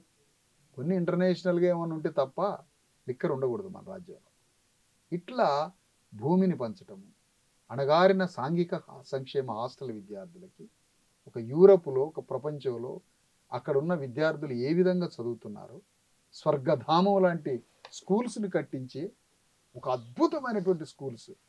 ఫస్ట్ క్లాస్లో అడ్మిట్ అయిన బాబు పోస్ట్ గ్రాడ్యుయేషన్ కంప్లీట్ చేసి ఉద్యోగ పట్టా కూడా తీసుకొని బయటికి రావాలి విత్ హాస్టల్ ఫెసిలిటీతో. అక్కడ హాస్టల్ ఒక స్కూల్ అబ్బాయికి, బాబుకి బాడీ అనాటమీ నేర్పిస్తాం సార్. 5th క్లాస్ పిల్లగాడికి బాడీలో ఉన్న అనాటమీ ఏంటి, ఫిజియాలజీ, లోపల అసలు అనాటమీ ఎట్లుంటుంది బాడీ. సమాజంలో లీగాలిటీ, ఎల్ఎల్బి చదివే ఎల్ఎల్బిలో ఉండేటువంటి లీగల్ పాఠాలని 10th క్లాస్ పిల్లగాడికి లీగాలిటీ చెప్పేస్తాం. అంటే ఇప్పుడున్న విద్యా వ్యవస్థ మొత్తం సమూలంగా మార్పిస్తాం. సమూలంగా ఇప్పుడు మొత్తం తప్ప. ఇప్పుడు తెలంగాణల చరిత్ర గురించి చెప్తారు, తెలంగాణ చరిత్ర చెప్తారట పాఠాలు. కోదండరాము వీళ్ళంతా తెలంగాణలో పాఠాలు గ్రూప్ 1లో తెలంగాణ ఎప్పుడు విడిపోయింది, పొట్టి శ్రీరాములు తెలంగాణ కోసం కాదు పోరాడింది, ఇట్లా అనేక విషయాలు తెలంగాణ చరిత్రను బోధిస్తారట. కానీ సాహు మహారాజే మొట్టమొదటిసారిగా రిజర్వేషన్లు ఇచ్చిండని మాత్రం తెలంగాణలో చెప్పరా? జ్యోతిరావు ఫూలే చరిత్ర చెప్పరా? తెలంగాణలో సర్దార్ సర్వాయి పాపన్న గౌడు, పండగ సాయన్న పోరాటాలు, సమ్మక్క సారలక్కల థీమ్ పార్క్ నాడ కట్టియరా?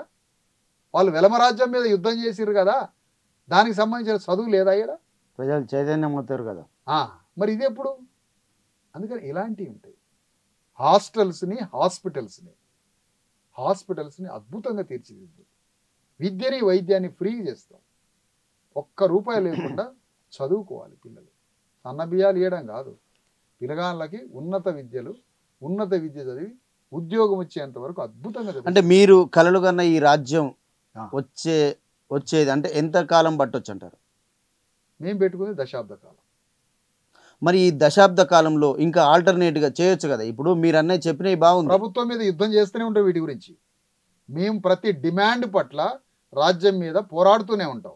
రాజ్యాన్ని మెడలు ఉంచి ఇవాళ మేము తీసుకొస్తున్న పోరాటాలు సామాజిక ఇప్పుడు ఎన్నో మార్పులు. మీరు చెప్పిన ఇవి లెదర్స్ కానీ, పద్మశాలి బట్టలు కానీ, కుర్చీలు, బెంచీలు కానీ, ఇదంతా బాగుంది. కానీ ఈ 10 ఏళ్ల వరకు ఓపిక పట్టుకోకుండా ఈ లోపల ప్రభుత్వం మీద వార్ జరుగుతూనే ఉంటది. ప్రభుత్వం మీద మేము పోరాడుతూనే ఉంటాం. అంటే ఎలాంటి కార్యాచరణ మాత్రం కనిపించడం లేదు కదా. రేపు రథయాత్ర ద్వారా జరగబోయే అయ్యే డిమాండ్స్, అనేక డిమాండ్స్, అనేక పోరాటాలతోటి రూపకల్పన జరుగుతున్నది. మీరు చూడండి, అది జరగబోతుంది. చూడండి, అనేక డిమాండ్స్ రాబోతున్నాయి. అనేక చట్టాల కోసం పోరాడతాం మేము. ఫోకస్ అంతా రాజ్యం మీద, రాజ్య చైతన్యం మీద ఉన్నప్పటికీ అనేక డిమాండ్స్ ఉన్నాయి మా దగ్గర. ఆ డిమాండ్స్ తోటి పోరాటాలు జరుగుతూనే ఉంటాయి. ప్రభుత్వాన్ని కదిలిస్తాం, బడ్జెట్లో వీటి మీద పెట్టే విధంగా కృషి చేస్తాం, పోరాటాలు జరుగుతూనే ఉంటాయి. రైట్ విశారన్న, మీ యాత్ర, రథయాత్ర అనేది సక్సెస్ కావాలని మీరు కలలు కన్నా ఎస్సీ ఎస్టీ బీసీలు చైతన్యం కావాలనేది కూడా V5 న్యూస్ కోరుకుంటుంది. సో మీరు చివరగా ఎస్సీ ఎస్టీ బీసీలకు ఏం సూచిస్తున్నారు, ఏం చెప్పదలుచుకున్నారు? వెంకట్ భాయ్, మీ ద్వారా V5 మీడియా ద్వారా తెలంగాణ 3.5 కోట్ల మంది అణగారిన పీడిత వర్గాలు, ప్రజాస్వామ్య అగ్రవర్ణాలకి ఈ వేదిక నుంచి నేను కోరుతున్నాను, తెలంగాణలో ఒక సామాజిక సాంస్కృతిక రాజకీయ విప్లవం రావాల్సిందే, పెనుమార్పు రావాల్సిందే. ఆ రాజకీయ మార్పు ద్వారా అణగారిన అట్టడుగు వర్గాలు అన్ని రంగాల్లో భాగస్వాములు కావాలి.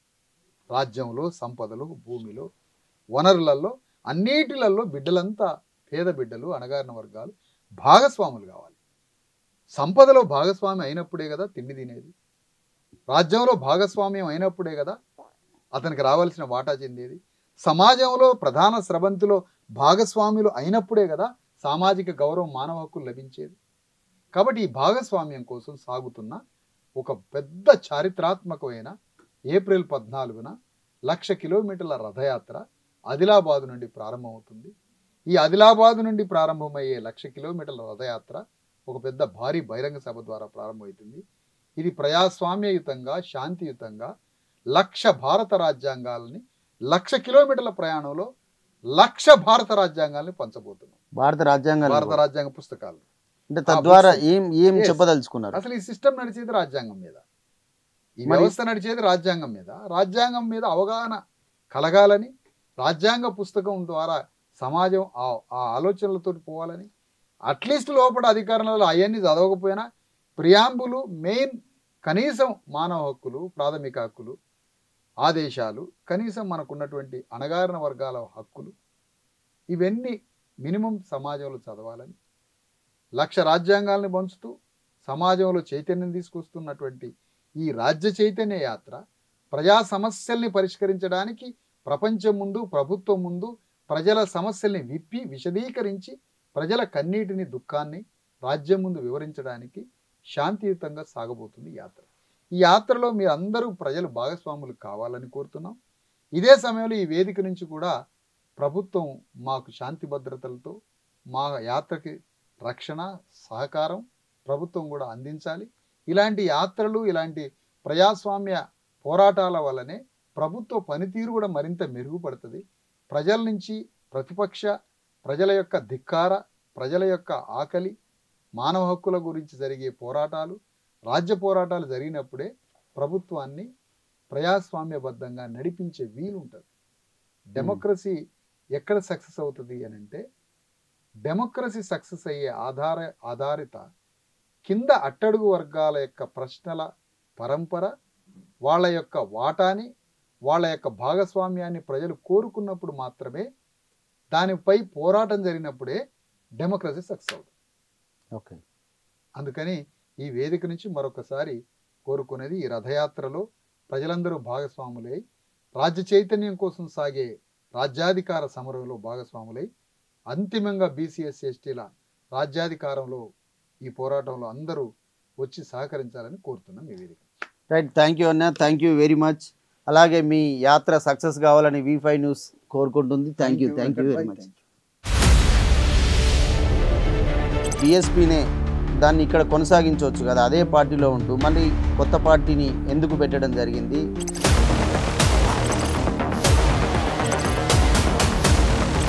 ఎవరి చొక్కా ఇప్పిన గాయాలు, దెబ్బలు, ఎన్కౌంటర్లు, మరణాలు, ఏ మనిషిని ముట్టుకున్న 100 కేసులు, ఈ శక్తి అంతా ఎక్కడికి పోతుంది అసలు తెలంగాణ? ఇది ఒక పెద్ద మిత్తులాగా, మాయలాగా ఉంది. ఏ పర్సన్ని పట్టుకోండి నా దగ్గర 100 కేసులు అంటారు.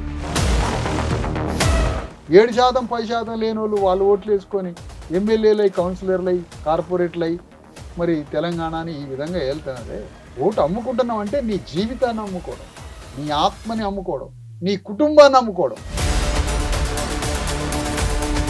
మీరు చేపట్టబోయే మా భూమి రథయాత్ర 1,00,000 కిలోమీటర్లు, అసలు వింటేనే ఒక గుబులు పుడుతుంది. మామూలుగా కూడా 1,00,000 కిలోమీటర్లు, 3 సంవత్సరాల 3 నెలలు. అంటే మీరు గతంలో కూడా పాదయాత్రలు చేశారు. సో దాని నుంచి జరగంది ఏంటి? ఇప్పుడు మీరు చేపట్టబోయే మహాయాత్రలో మీరు చేయబోయే కార్యక్రమాలు ఏంటి? భూమే మనిషికి ఆత్మగౌరవాన్ని ఇస్తుంది, భూమే మనిషికి అధికారాన్ని ఇస్తుంది, భూమే మనిషికి అన్నాన్ని పెట్టింది. భూమే అసలు మనిషికి అమ్మలాంటి. కానీ ఆ భూమే లేకుండా చేసింది ఈ వ్యవస్థ. విశారదన్ గారు అంటే ఒంటెద్దు పోకడబోతారు. మిగతా సంఘాలు కానీ ఇప్పటి వరకు ఉన్న సంఘాలు కానీ కొంత నాయకులు కానీ కలుపుకపోరు అనేది, అంటే తను ఒక్కడే లీడ్ చేస్తాడు.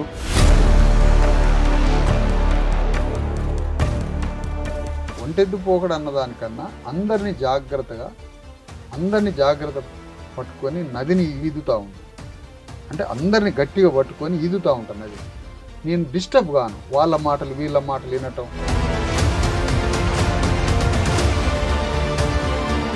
విశారదన్ గారు అని అంటే పాపం సామాన్యుడు, డబ్బులు లేవు, ఏం లేదు, పాపం మన రాజ్యం తీసుకురావాలని అంటే కట్టలు నోట్లు కావాలి, గుట్టలు ఇవన్నీ కావాలి. మరి అవి మన దగ్గర ఉన్నాయా?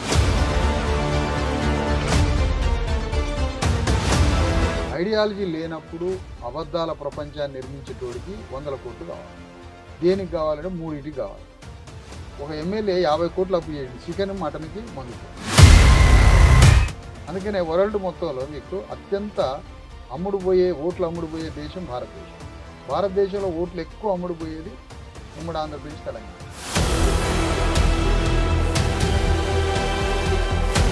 కులగణనతో మనకు ఈ కింది స్థాయి కులాలకు, బీసీ, ఎస్సీ, ఎస్టీలకు ఒరిగేదేంటి?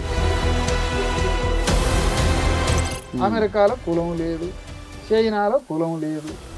మరి మన భారతదేశంలో కులాలను లెక్క పెట్టాలి. ఈ మాట అన్నది ఎవరు? అంబేద్కర్. ఎస్సీలని లెక్క పెట్టారు, ఎస్టీలని లెక్క పెట్టారు. ఆనాడు బీసీలని లెక్క పెడదాం రాండి అని అంబేద్కర్ ఇచ్చింది. మమ్మల్ని లెక్క పెట్టాల్సిన అవసరం లేదని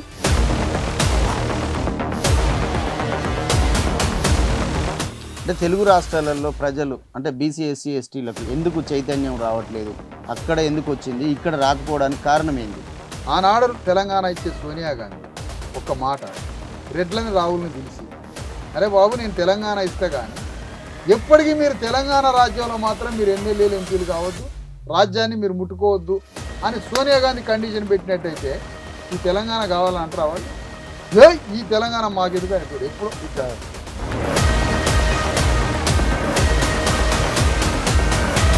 అంటే రెడ్డి దొరల రాజ్యాన్ని దించడం విశారదన్ వల్ల అవుతుందా?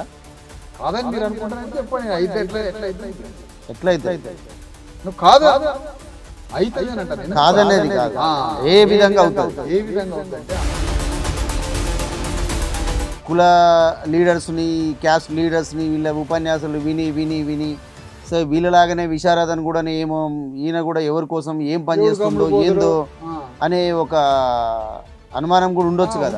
ఇప్పుడు ఎందుకంటే బానిసలకి, అణగారిన వర్గాలకు ఉండేది మొత్తం ఊళ్ళో ఉన్న దొరనవ, రెడ్డినో, పటేలు నమ్ముతారు. కానీ వానికి గొంతు కోసుకోవడానికి నేను వచ్చినా కూడా నన్ను నమ్మడు.